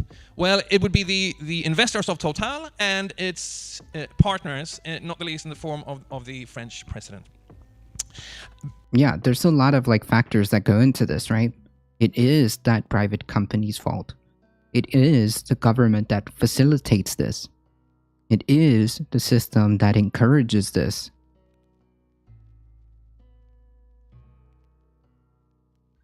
And I think that distinction between very different cultures is important. American consumption is entirely unsustainable as it is. That's right. As Mom calls it, violent. But then what are we doing in Africa? We're trying to bring them up to our level rather than meeting them in the middle. Let's get African people to engage in climate violence rather than mitigate the violence. That's the problem. We're obsessed with our destructive consumption. Right. It's the culture and the economic system that drives this into perpetuity, right? That's what's happening here. Be that as it may, fossil fuels taken out of the ground should now be seen as instruments of violence, almost like projectiles fired indiscriminately into humanity, and particularly the part of the humanity that lives in the global south. Now imagine, as a purely speculative scenario, that people in Uganda and Tanzania started to destroy the property of this pipeline. They set bulldozers on fire, they make off with segments of the pipeline, they tear apart those already installed, and the sabotage, imagine, takes on such a scale that Total has to call the project off. Or imagine that some climate movement in France targets the properties of Total to the point when ECOP is cancelled. Imagine, for the sake of the argument, that not a single life is lost in these campaigns, only machines and other things get destroyed. Then what would the option be? Well, it would be a minimum of 7,661 human beings saved per year for the coming decades. And some would label this self-defense, or perhaps humanitarian intervention, or non-proliferation, and certainly death prevention. And I'm not sure that it would actually classify as a form of violence to do this, but it would clearly... Okay. All right. But also, at the same point, like you also have to take into consideration what the what the downsides are and how people can perceive this, right? How can people perceive these type of actions? Because you may perceive them as such, but you could also have negative consequences. The reality is, why is the government continuing to prop up this industry? That's really the question. Thank you for the follow, Waka dude. Be property destruction if it were to happen. I think when you discuss climate and violence, the first thing that should be recognized is that if there is violence perpetrated, it is in the act of investing in those new installations for the production of oil and gas and coal. These will certifiably kill people. In greater numbers, the longer business as usual continues. 1,000 tons of coal dug up in 1850 or barrels of oil pumped up in 1950 did not perhaps cause any measurable deaths because the atmosphere was not yet oversaturated with CO2. When it is, the lethality of any additional quantum of fossil fuels will tend to progressively rise. But what about the purpose of the act? Well, surely someone who extracts coal or oil or gas, be it in 1850 or in 2050, is not doing it for the purpose of killing someone, but for the purpose of making money. But once it becomes fully established and commonly known that this particular form of money-making actually kills multitudes, this absence of intention begins to fill up. From this point, mass casualties are an ideologically and mentally processed, de facto accepted result of accumulation. I'll quote here: if you're doing something that hurts somebody and you know it, you're doing it on purpose. End quote.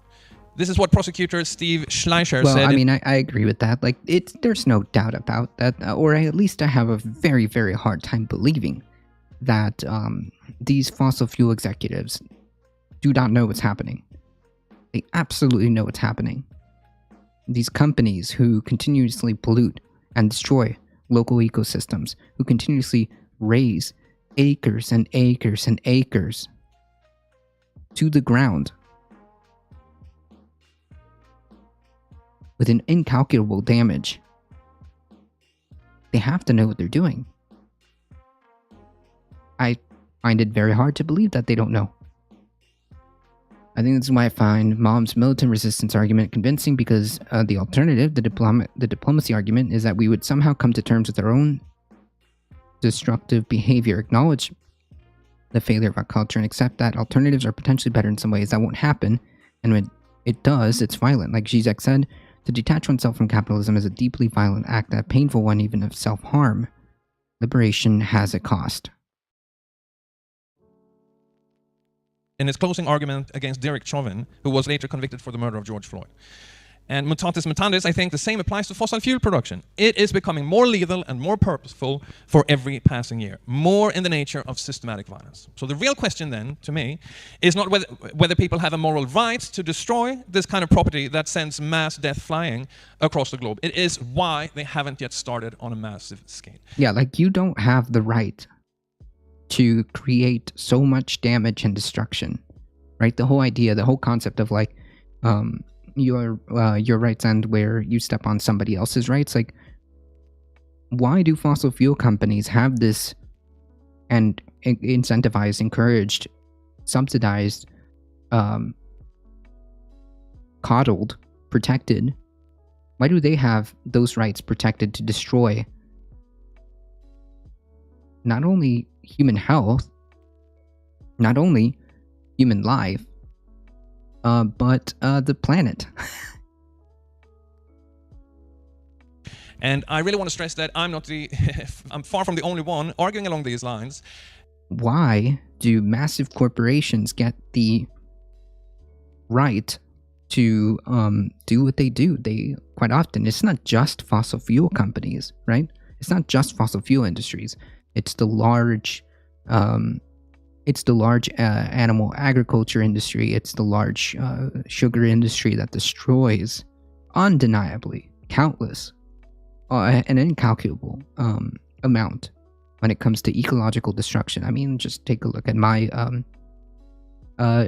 state, Florida. Big sugar, big agriculture.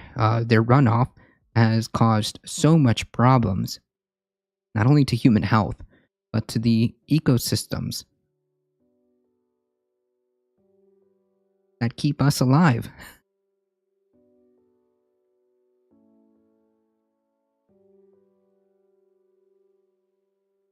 If these companies think it's so fine, why don't they build pipelines in their backyards? Yeah, well, can't have that.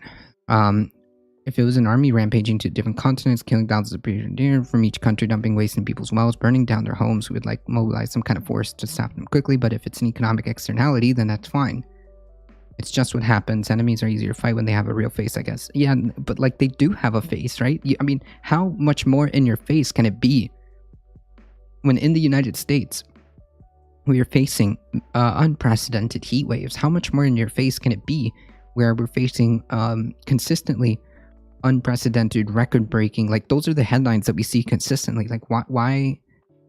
It's here. Although these are not argumentative texts, there have been two big novels published in the last year that both feature property destruction as major components of the plot. One being How Beautiful They Were by Mbolo Mbue, about an African village community rising up against an anonymous oil company called Pexton in the novel that spoils the land of the village and kills the children of the community by means of pollution, and the other being The Ministry for the Future by Kim Stanley Robinson, where after a hyper-lethal heat wave about 5 years into the future, enraged Indians form a group called the Children of Kali and set out attacking fossil fuel infrastructure worldwide. I think this is an idea whose time has come, and the reasons are obvious.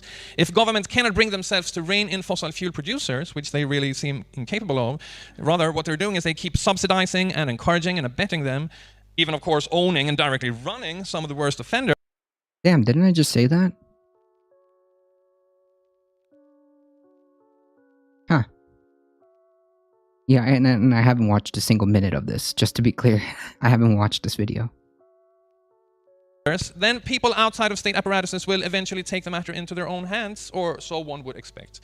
And not because this would in itself solve the problem, because no matter how many activists would engage in this kind of acts, activists cannot, by their own actions, shut down all of fossil fuel infrastructure, which is probably the largest technological infrastructure we have on this planet. There would have to be state action for that to happen. But states, again, seem constitutionally incapable of doing this of their own accord, of their own volition. So the task of activists is to ratchet up the pressure for the abolition of fossil fuels.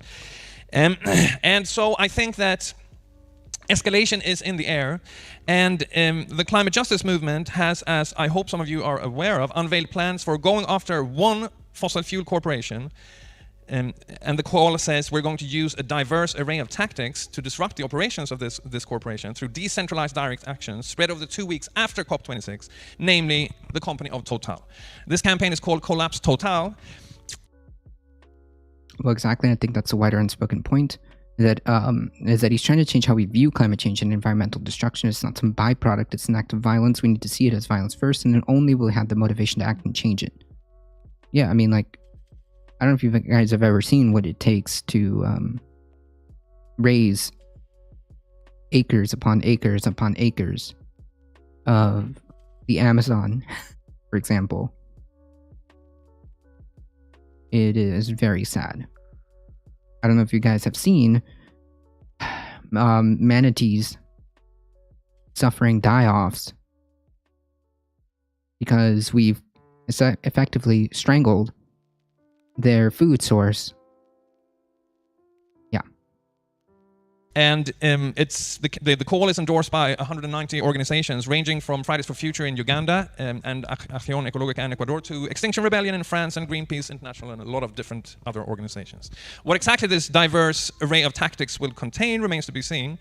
But I think the signal to fossil fuel investors should ring loud and clear. The time has come to expect that your property might be disarmed. And I want to stress that there are a lot of Total properties in this country. And it's precisely this kind of campaign that I think is most promising for the climate justice movement at this point in time. And it's not very difficult to, I did a bit of quick research. It's not very difficult to map where these properties are located in the UK. I'll leave that there. Okay.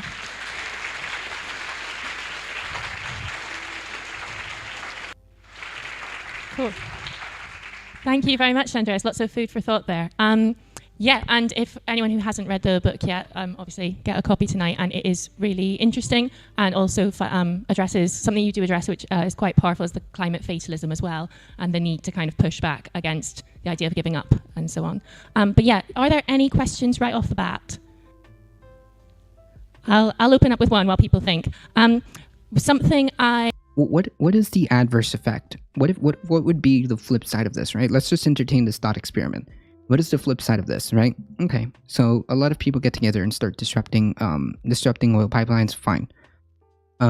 What happens when something goes a bit too far? And I know, again, this is just a hypothetical, and they all get branded as criminals. They all get rounded up, and the press goes on a mass press campaign, and then it kind of paints anybody who thinks this way as crazy,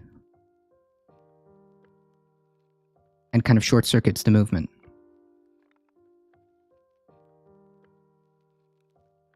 Something you talk about in the book is about why hasn't this happened yet? And you talk, and some critiques I've seen of the book are that it doesn't sort of take into account about how oppressive the state is and how Amazon jungles suffer from carbon trading fiascos, exiling indigenous people from their subsistence lands and creating green police to guard corporate leases on indigenous land for carbon trade-offs. Yep, that's right. That's right. how bad the jail terms can be, and also how bad police interactions can be for people of color. Oh wait, is that what she's trying to address? Like as a counter argument to this? Like, just, is that what she's trying to ask? Hold on. Wow. I swear I did not watch this beforehand, okay? I promise I didn't watch this beforehand. I'll open up with one while people think. Something you talk about in the book is about why hasn't this happened yet?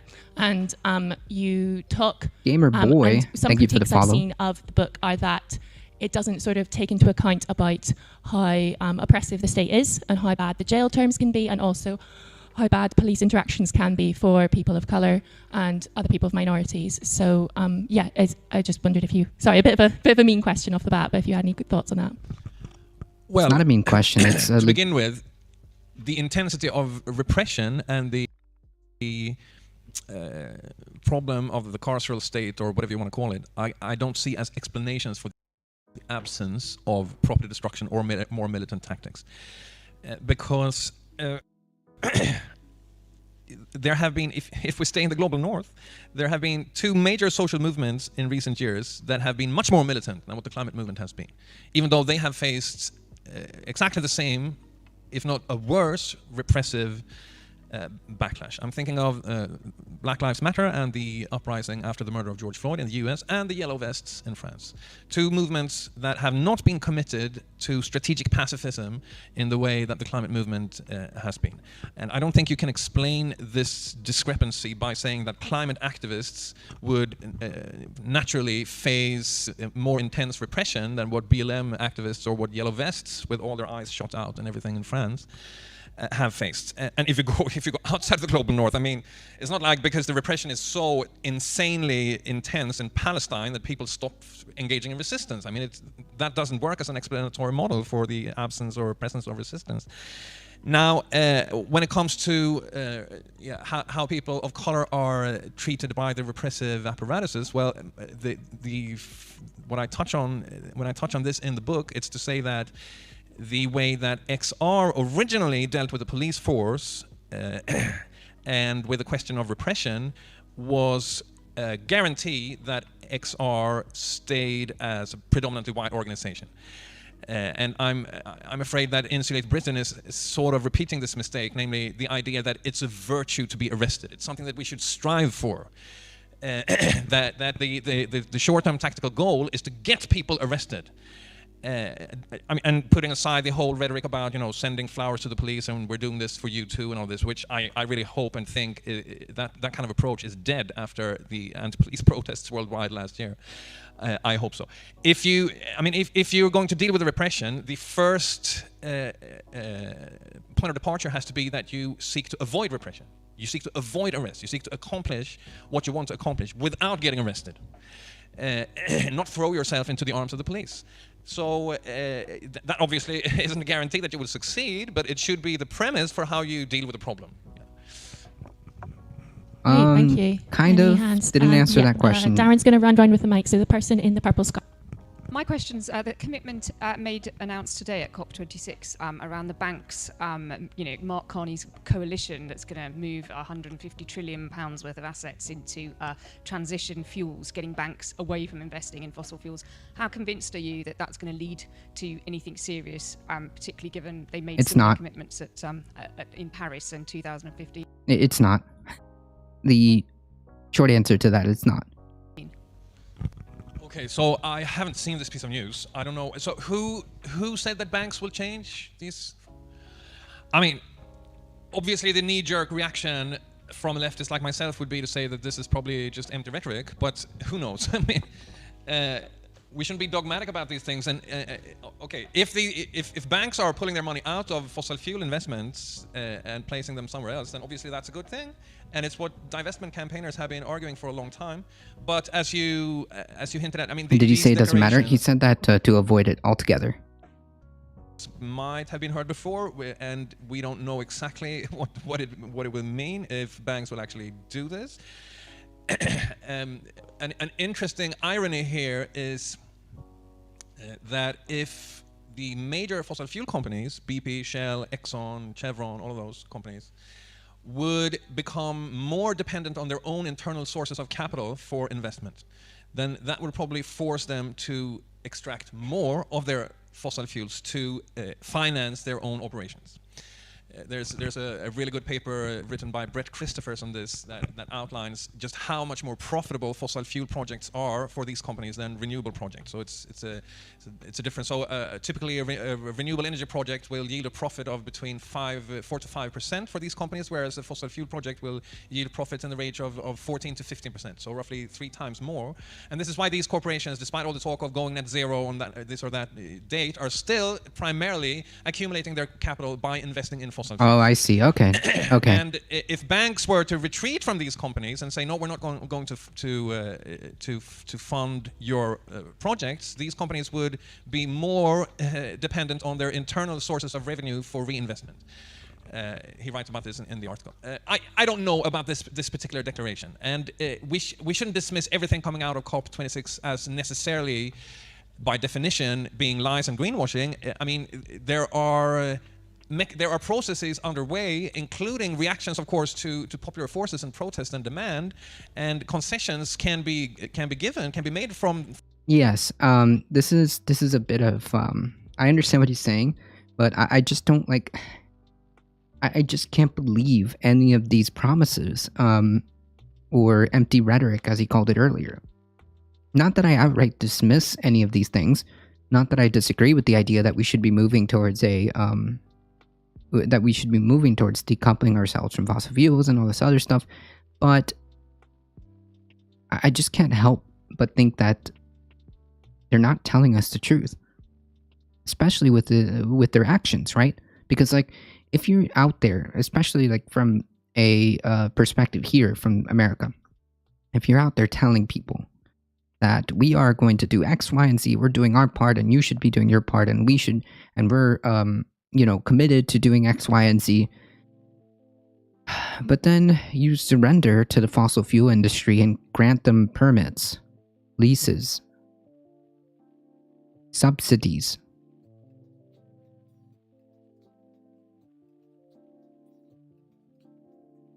From dominant classes in a forum like COP. But our lesson from 26 editions of COP summits is that whatever promise comes out of these summits will be realized only if there is continuous, vigilant pressure from below. I mean, the Paris Accords, which was, of course, 6 years ago greeted as this amazing turning point in climate diplomacy, hasn't really produced anything that much yet. And insofar as it has very often been in response to popular climate mobilization. Yeah.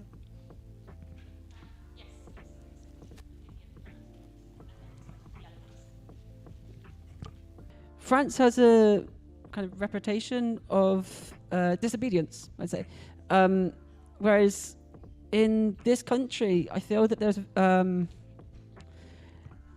almost kind of the opposite. And we're not used to, as a population, standing up and saying whatever the government happens to be doing at that time is screwed up. And particularly in terms of the climate crisis, I think we're relatively protected compared to other parts of the world, because we live in a sort of mild climate. We don't have like forest fires so much at the moment like they have in Greece. We don't have the kind of, we're not facing the oil problems like they have in the Niger Delta. How do you, I mean, you don't need to get the whole of the public on board. If you look at sort of a lot of the sort of Extinction Rebellion material, they say, I can't remember the book specifically, but they say you only need to get about 3% to kind of galvanize change. But what you do need is a lot of activists. How do you convince people in this country to stand up and not only sit in the road, and which they might get put in a cell for a couple of days? How do you convince them to go and do what, legally at least, are very criminal acts and could get them serious jail sentences? Okay, so I should point out that I don't live in this country. I don't know this country as well as you do.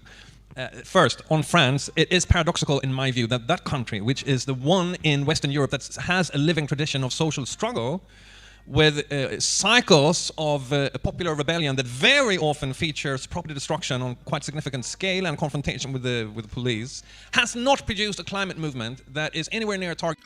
So according to the IPCC report, in order for us to make movements across the board, we would need 10 to 30% of the population to demonstrate commitment to low-carbon technologies, behaviors, and lifestyles, in which case new social norms would be established. It's got to be more than 3%. Targeting total on the scale that it should be seen. The contrast with Germany here is striking. Germany is a country without social struggles of the kind that we see erupting regularly in France, but Germany has a far more powerful and a militant climate movement in the form of Ende Gelände. And also Fridays for Future nowadays really is almost primarily a German movement. I mean, Berlin is really the capital of that movement. Now, what would it take for people to move and do criminal acts in this country? Well, to begin with, property destruction is criminal, but property destruction doesn't have to take extremely spectacular forms, as in blowing things up, contrary to what the title of my book said. What you did here in Bristol with the Colston statue was obviously a form of property destruction. And the uprising after the murder of George Floyd had elements of property destruction running through that whole cycle of revolt. It took off 3 days after the murder of Floyd, when the people of Minneapolis finally managed to storm the police station in the 3rd Precinct where Derek Chauvin and his colleagues had been based and burned it down. And that act, quite surprisingly, received the approval of a majority of Americans in the polls. And the US is a country not famous for its popular support for destroying private property, or for that matter, police property. But something changed in the US in 2020. And of course, it spilled over to this country and to other countries, to Nigeria and to other places in Europe and so on.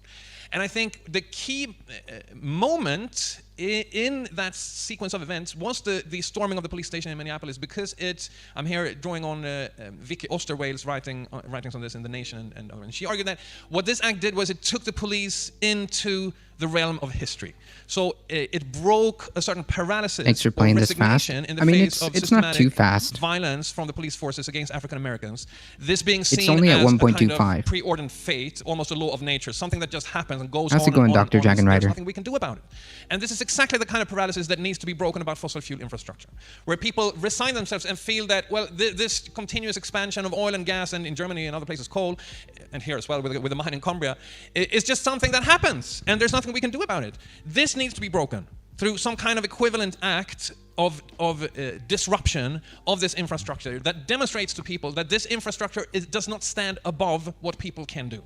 And this is necessary, I think, also to bring home to governments that this infrastructure has to be put to an end. Now, to be sarcastic, you're saving us time? Also, yeah, I mean, think it's an hour. It's almost an hour video, was to so establish a kind of moral stigma, if you like, on these statues that wasn't there before. But after that toppling of the statue, the normality of these statues and of these names was shattered.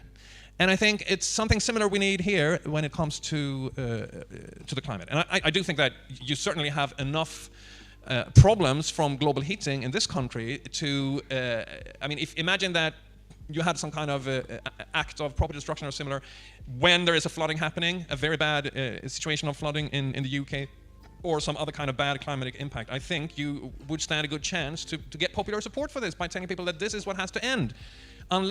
Otherwise, we'll just have more of this until we can't live any longer. Hello. So my question's on, I guess, a point of clarification, really. So you've talked quite explicitly about, well, in terms of pipelines and very explicit fossil infrastructure. Yeah. But I guess, you know, that exists as part of a supply chain from pipeline to tanker to petrol station, say. And in the UK, certainly in Bristol, I'm not aware of any major pipelines. But the major fossil infrastructure that we have here is things like the airport, which is, you may or may not know, potentially going to expand a lot quite soon. And I suppose tackling the airport, it's bigger than pulling down a statue, but it's not quite as easy to do as blowing up a pipeline. So, like, how do you address a problem like that some kind of exists in this between space, but it's still very much fossil infrastructure and still very much needs tackling? Well, yeah, I'm all for mass action, direct action against something like an expanding airport, for sure. We just had some nice direct actions against airports coordinated in 3 or 4 cities in Sweden, where XR people and others got into the airports and shut down traffic, and they are now under suspicion for aviation sabotage, or whatever the crime is supposed to be called in Sweden. No, I'm all for that. Obviously, you're entirely right that the role that the statues of Confederacy generals in the U.S. or old slave traders here played in the actual workings of capitalism in 2020 it cannot be compared to the work that an airport is doing. So yeah, there are obvious differences. But I do think that it's a good idea to target aviation for climate action. I think that's a much better target than highways in general, because on highways in general you will find all sorts of commuters. I mean, working class people might have no choice but to take their cars to their workplaces. Aviation is extremely heavily skewed towards the upper strata of society, and aviation emissions therefore are very often in the nature of luxury emissions. So these are emissions that do not really satisfy a basic human need, but that could easily be avoided by these people without them losing more than perhaps their opportunity to participate in certain meetings or whatever it is, or go on business trips and things like that. So yeah, I would be all for that. A common criticism of Extinction Rebellion and Extinction Rebellion and Insulate Britain is that they alienate ordinary people from the climate movement. What you're talking about could also potentially disrupt lives, for instance, disrupting the power supply to people's homes. What is your response to people that talk about this? Do you think it matters if you alienate ordinary people from the climate movement? Or what would your solutions be? Yeah, I absolutely do think it matters if you alienate the people that you want to be on your side. So if you're going to engage in sabotage or property destruction or anything, I mean, civil disobedience as well, I think you need to be extremely careful about what interests you're confronting, and if you can explain your actions to people, and if you can get them not only to sympathize with what you're doing, but preferably also joining you in doing what you're doing. So, for instance, if you actually want to engage in acts against fossil fuel infrastructure, it's preferable to target infrastructure under construction or to target the companies themselves. But I'm not saying that we should never countenance actions that can disrupt power supplies, including to households. So when Ende Gelände goes into the coal mines in Germany, that at least has the potential to disrupt people's energy supplies. I think that something that we need to learn to become much better at is to time the disruptive actions to the impacts of the climate crisis itself. So I mean, this summer we had one climate disaster after another on a weekly or even daily basis, but not even in Germany were there actions timed to these events. So when the floods in Western Germany killed 200 people, no one used that as an opportunity to say the obvious, namely, unless we shut the coal mines down in Germany and start transforming the auto industry and everything else, we're just going to have more and more and more of this. So I think in these critical moments, you stand a good chance to articulate something that many people feel, namely, we just have got to stop with this death spiral, and the inability of states to do anything meaningful about this means that we have to go after the sources and try to shut them down and bring home the message that this is what is necessary. Yeah, I'm sorry if I'm rambling a little bit. Yeah, of course. I think one of the issues that I have is that although the idea of property damage for the sake of direct action is one that I don't disagree with in terms of what it does to and the just targeting and the reasons for it. I think that the movements that you kind of the movements you cited in terms of like Black Lives Matter and the Yellow Vest had specific, like very immediate material stuff going on that spawns that action, which is potentially why we haven't seen that come out for the climate movements here, apart from, you know, in this kind of XR form where it's very much seemingly a lot of people with a lot of spare time who have this like feeling of moral duty rather than an immediate attack on them that they need to fight against. And also with those movements, I mean, the Yellow Vests, I would argue, were probably more successful in getting the material gains that they were fighting after, but then France has really highly unionized workforce that kind of participated in that, whereas BLM didn't seem to really achieve very much, although there was varying amounts of property destruction. And I mean, even in Bristol, we've had pretty major property destruction after the Killed Bill riots, and then that's died off, and now there's 80 people being charged and sentenced to 5-year jail sentences, and no one really cares that much. Like, it's just happening now. So how do you avoid, like, this decentralized action? I don't think is necessarily the way to go. I'd be interested in the couple of organizations you mentioned in Germany, whether they operate on that model as well. How do you avoid this voluntarism and adventurism and actually achieve the goal that you're aiming to do? Or is this just a case of, well, we're kind of out of time and we've got to clutch at straws now? No, these are all very difficult and pertinent questions, and I'm not, if I came across as saying that if we just engage in property destruction, there's a guarantee that we'll win this battle, then I made a mistake, because that was not the message that I wanted to convey. It's rather, the message I want to convey is that the stakes are so high and the hour is so late, we've waited so long, states have postponed meaningful climate action for so long that we need to think about experimenting with more tactics than those that we've used so far. So stepping beyond absolutely peaceful civil disobedience. And this is what I take to be this moment of search for more disruptive tactics. Not because there's a guarantee that will work, of course not, but because we need to give it a try, given what's going on, and given also the very significant fact that this crisis will get worse. And here's a major difference with the Kill the Bill protest or something like that. I mean, you can have a protest against a particular law, and then the law is enforced, and then you can have a sort of stagnant average of police wickedness that goes on for years and years at roughly the same level. But global heating doesn't work like that. There's no stagnant average here. It's going to get worse. If this summer was bad, then imagine what a summer will look like in 5 years from now. And the climate movement cannot stand still. It needs to escalate its struggle in this process, and not adopt the same strategic pacifism that we've had for years and years and years and years. Yeah. And I think that the inherent tendency to deterioration in the climate crisis will mean that it's going to be very difficult to forget about it, as you can forget about the police bill or something like that. It's going to be more salient. It's going to intrude more brutally into people's lives. And then the climate movement has to have a meaningful response to that. And also, I don't think that that the material interests will be lacking. I think rather the paradox is that you see a lot of people seriously suffering the misery from the climate crisis around the world, including this summer in the global north, without a corresponding reaction from people. So it's not like people in Greece... Yes, but by then all of this would be meaningless. By the time these kind of situations have established themselves as the new norm, by the time that we've had... by the time that this becomes a new norm, by the time that we've already passed numerous checkpoints that we've had to been doing action, by then all of it is kind of irrelevant, to be honest.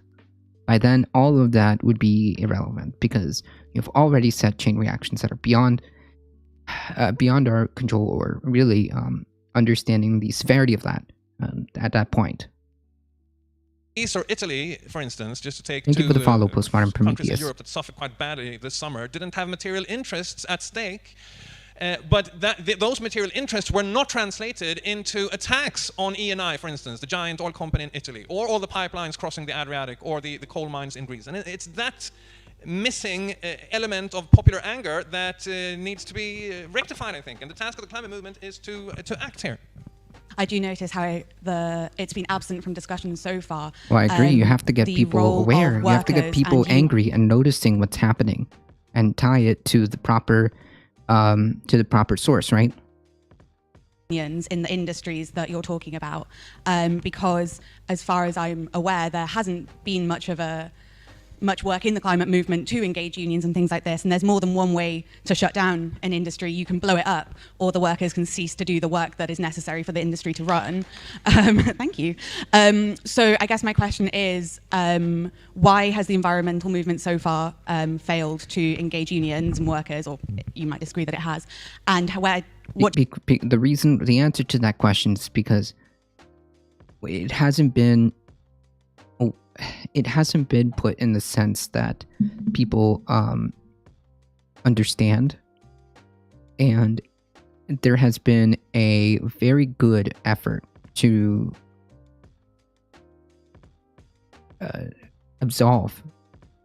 protect a lot of the bad actors. People don't perceive climate change as a serious problem as a whole, although more and more people are beginning to realize that it is. But a lot of the PR campaigns and astroturfing of these companies have done a very good job. I mean, sort of this point Mom is making here before, that this idea that climate is different for any of the struggle is because it has a time limit. Yes, that is true. It is not a normal social struggle that's very much our problem. It's a problem of the planet, and a problem that can't be postponed until we find ideological rhetorical equilibrium. Well, I agree. I agree that basically the issue here is, well, time.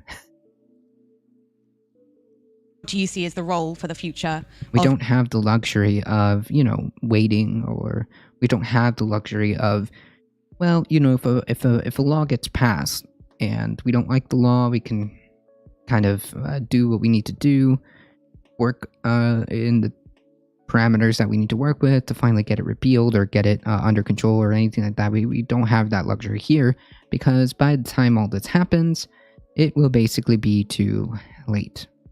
Unions in the climate struggle, and how can we sort of maybe try to go down that path?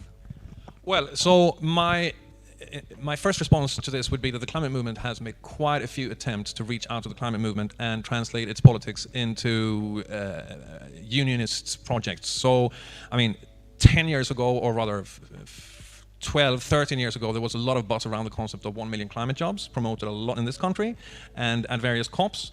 That never really took off into anything practical. And most of these attempts... The harsh reality that some people might not want to accept is that workers care more about their paycheck than the environment.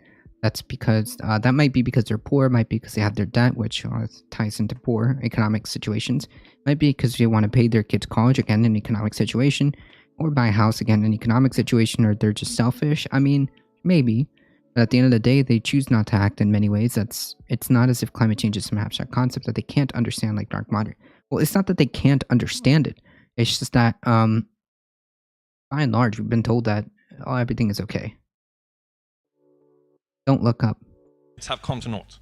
And I don't think that you can expect workers in fossil fuel industries to take the initiative to shut their own industries down. So the experience of climate struggle that this particular book largely draws on is that in Germany. And of course, the coal miners have not been at the forefront in the campaign for closing down their own industries. The initiative has come from outside the industry in the form of Ende Gelände and the climate movement. That doesn't mean that we shouldn't care about working class people or the people in these particular industries, because we have to make the transition compatible with their interests. Right, you got to tell them that the transitional person does have a spot for them, which it does. Just objectively does. That's what we went over the other video the other day.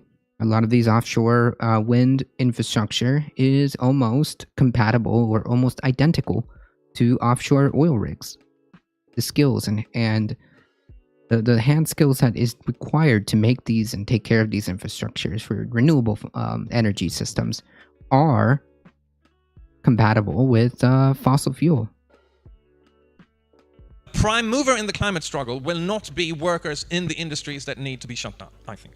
The prime mover will be the climate movement, but it needs to, of course, it needs to be filled with class content, and it needs to be much better at drawing in people from the working class, and not the least from racialized communities in Europe in particular. But there's a difference there in viewing workers in industries as the, as the people who will solve this crisis, who will almost miraculously appear as the hoped for agent of change, or seeing their interests as quite potentially compatible with climate politics. That's the basic idea of the Green New Deal and all of these things. Yeah, that's my view. So you wrote in Fossil Capital quite a lot about the workers' protests of the 1830s in the UK, and more generally, I guess, about what turned out to be quite violent resistance, both within environmental but also wider class struggle. And I'm interested in your thoughts around how eco-sabotage moves on to kind of more overt interpersonal violence. And you commented on this earlier, and I think you rejected it, about the idea of kind of more violent protest. Yeah, I agree with you. He's about to make this point, but it's kind of strange to expect oil workers to actively want to shut down their own rig. Like I said, workers care about the paycheck. So ahead of some person appearing from the university trying to scold them for not thinking about the people of Nigeria or something miles away. Basically, I don't think it's fair to expect empathy from people when you present them with things that don't often produce empathy. And so it's our job to make them right? It's our job to say, look, I understand, and meet them. I understand that you obviously care about your job because that's what puts food on the table, because the system that we live in currently incentivizes this type of line of thinking. But we've got to be there to offer a solution to that, right? I'm wondering your thoughts as to the dividing line then between how you view eco-sabotage and how you view more violent action against fossil capital and its CEOs, employees, etc. Yeah, so I'm not a moral pacifist, I'm not a strategic pacifist. So this means that I think that there are circumstances when interpersonal violence can be justified, including in anti-colonial revolutions, for instance, or resistance struggles. I think that when you calibrate the level of militancy of your actions, you have to concretely study the context that you're operating in, and contexts change. But in the context, in the conjuncture that we are in as a climate movement, I think that it's possible to engage in certain forms of intelligent sabotage and further the cause of the movement. But I think it's impossible to see that interpersonal violence would serve our purposes. So if we were to start assassinating CEOs of Total or RWE or something like that. Jesus Christ. These acts would cause, they'd be morally wrong to begin with, because killing someone is always prima facie wrong. So if there is a factor that overrides that wrongness, it has to be an incredibly beneficial result of the act, if you see what I mean. But if the results are negative, then that prima facie wrongness is only reinforced or redoubled. So starting to killing fossil fuel investors or something like that would obviously taint the climate movement with terrorism and would trigger all the reactionary... But there's already kind of that thing happening, right? Instincts of the state apparatus and the public. It would be a very bad thing to do, I think. Obviously, I can't rule out that, 2 decades from now, we're fighting a fossil fascist government or something like that, or, that Bolsonaro stages a coup in Brazil and people have to fight back, including through forms of interpersonal violence to protect democracy after next year's election or something like that. That's different, though. For the climate movement in the conjuncture that we are in, and I'm not seeing any clear end to it, I think it would be extremely important to respect the line between property destruction and violence against people. I thought I'd come to a talk on, is peaceful protest enough? Because I'm very interested in that. Whereas I feel like, oh my God, I'm going to talk about, we've already decided, no, it isn't enough. We've moved on from that, and we're all about this type of disruption. We vetoed it, blah, blah, blah. And I'm going, hang on. I'm not hearing you answer about black people. I'm not hearing you really answer about how white this is.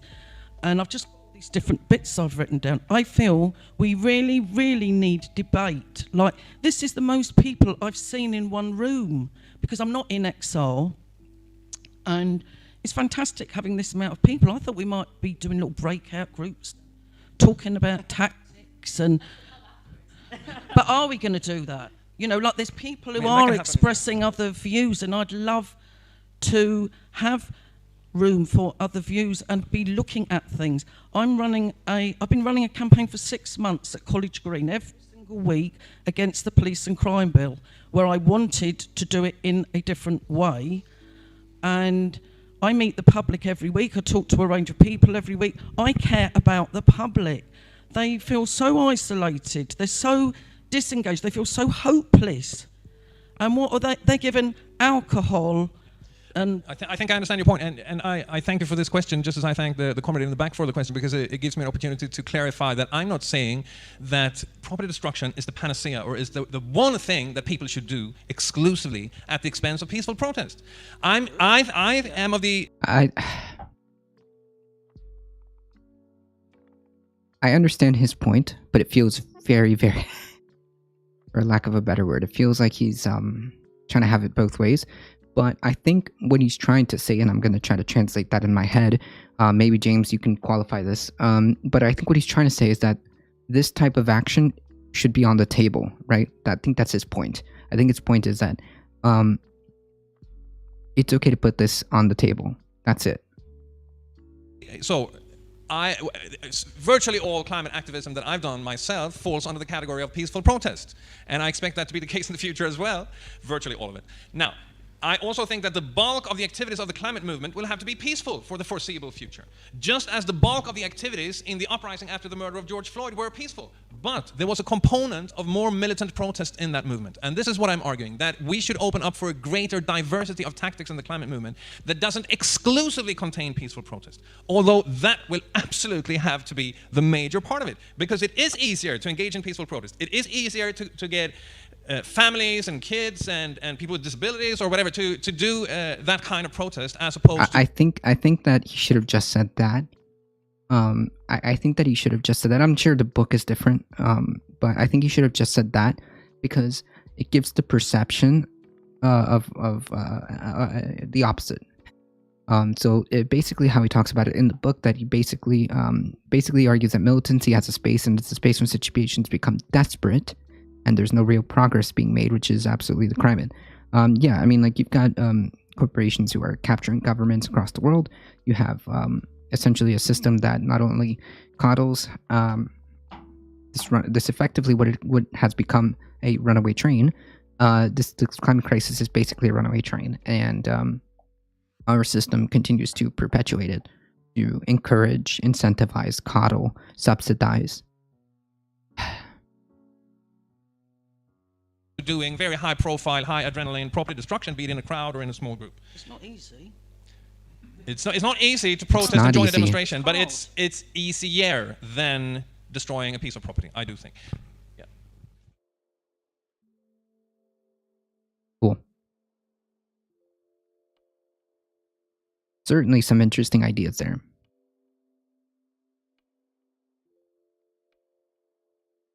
I think that I understand what his point is, and like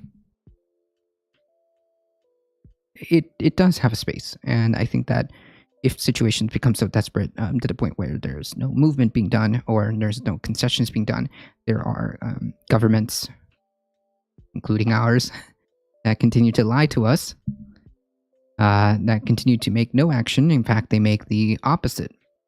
In fact, we're heading the opposite direction.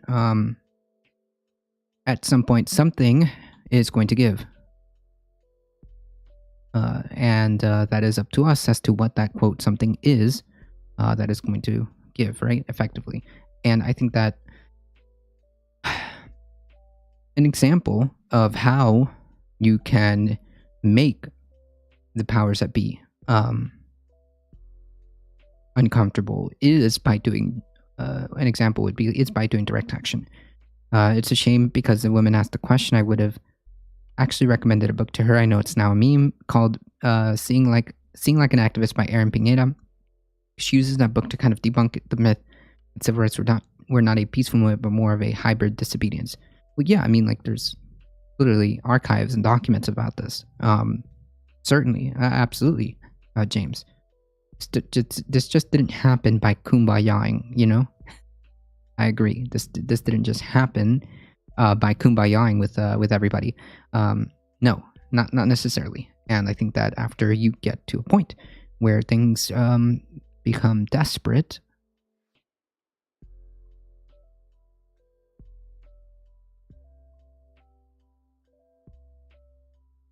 so somebody earlier pointed out the I think people like the idea that you can discourse your way out of a problem, but in reality it actually requires someone in the group to take a stand and say, nah, I'm not taking this anymore. Right. That's true. That is true. Whether it be one person or an event, an incident, yes, I think that there's truth to that, James. Throughout history, we can see it, right? It's not like we can't go back in history and realize, like, how did things become the way they are. I think somebody earlier mentioned the trucker protest, the Freedom Convoy, and the Freedom Convoy has effectively shut down the capital of Canada. The Freedom Convoy has effectively blockaded the capital of Canada. Think about the coordination and ability to kind of get together and do this direct action. Now imagine if we take that concept, that idea, that motivation, and use it for good. Use it to bring about awareness to the climate crisis. Imagine if there was massive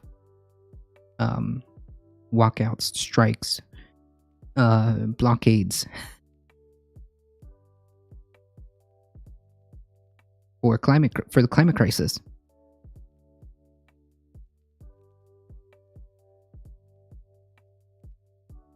Imagine if there was a massive protest in every capital to that degree, where entire capitals were shut down until this climate crisis is addressed.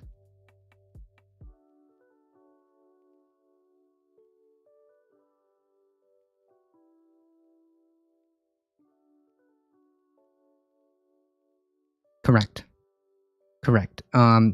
At some point, something has to give. Right? And my only fear is that by the time that something gives, it's already too late. That's the sad part about this whole thing.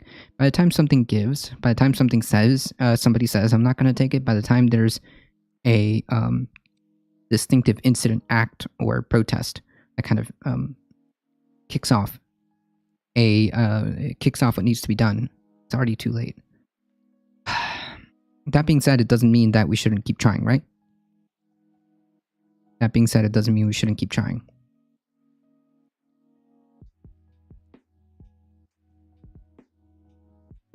Using this discourse logic, why didn't Claude Calvin or Rosa Parks just politely point out the irrationality of letting people not sit on seats?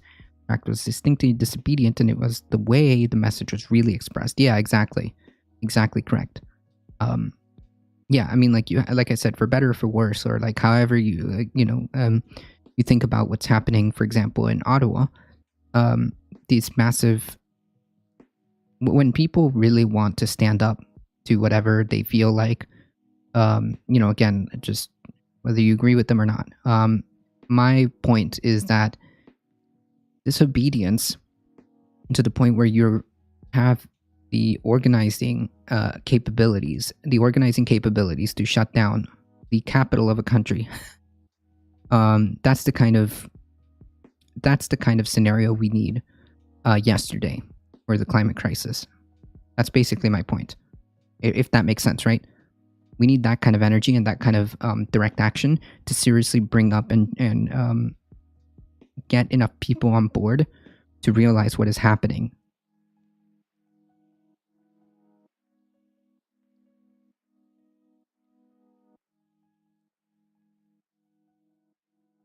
If only we had that energy for the climate crisis. And just suspend the energy games and they'll go home in a day. No.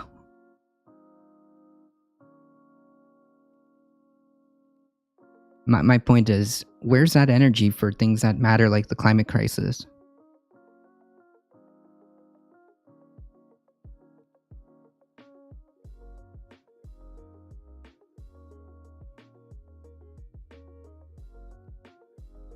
I've not really followed the Canada thing too much. Well, neither have I. I've just had like snippets here and there. But from what I've gathered, it's more people on the right engaging in disobedience. Yeah, and like, yeah. So, hello? Really? Really?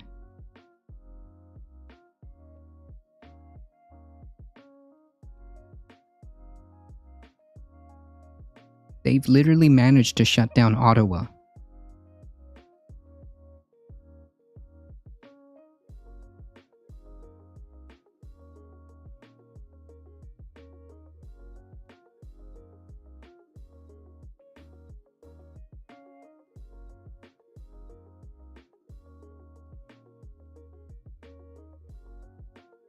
My point is, where are we at?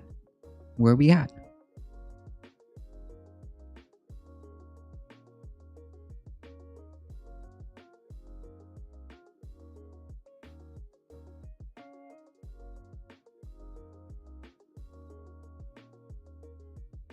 Where are we at, and why are they more effective than us?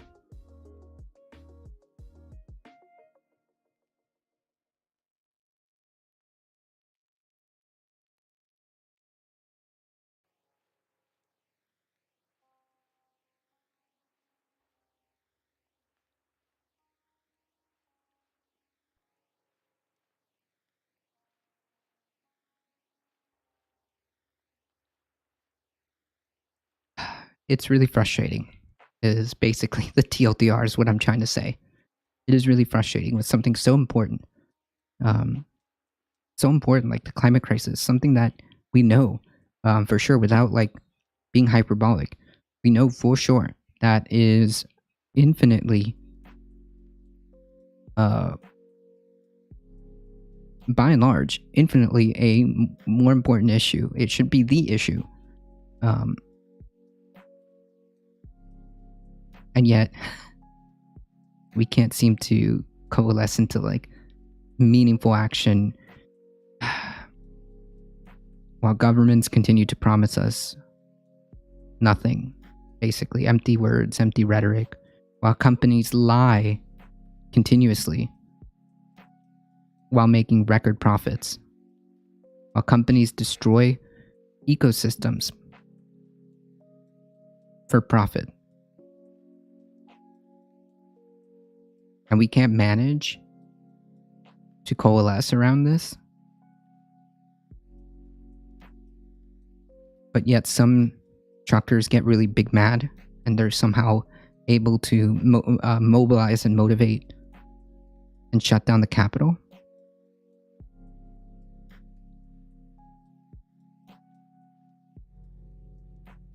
Yeah.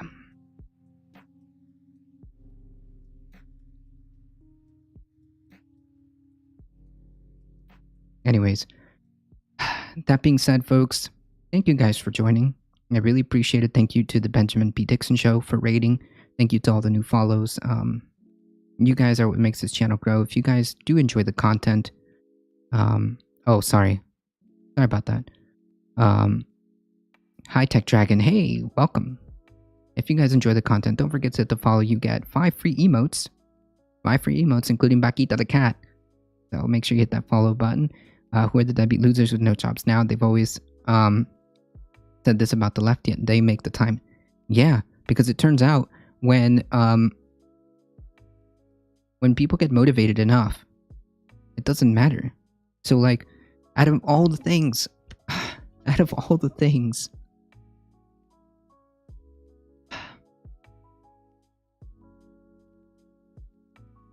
it's so frustrating. Thank you for the follow, High Tech Dragon. I appreciate that. You get 5 free emotes. And of course, head on over to our YouTube channel. It does really help when you hit that subscribe button, like, comment, share, and all that awesome stuff. Join the Discord if you want to keep up with the channel. Never forget to talk about the climate crisis every day and in every possible manner. Try to do as much as possible in your own purview with the tools that you have, within the time that you have, within the means that you have. Organize locally if you can. Don't stop. Don't stop showing up. Don't stop don't become apathetic. Okay? Don't become apathetic. All right? If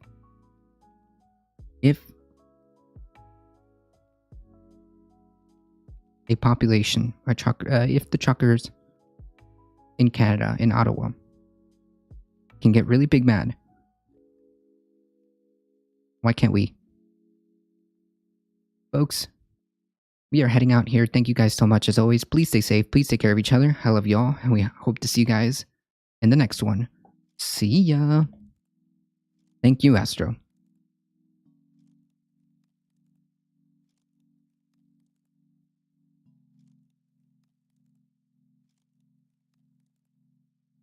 You too, bro. Thank you. I appreciate you hanging out, Dr. Dragon Rider. Thank you so much.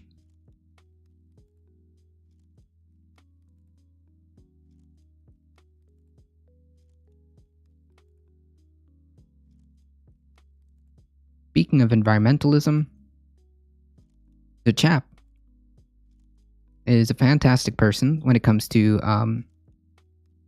environmentalism, so let's go hang out with them. Alright folks, hang tight, we're heading out in 5, 4, 3, 2, 1. Here we go. See ya.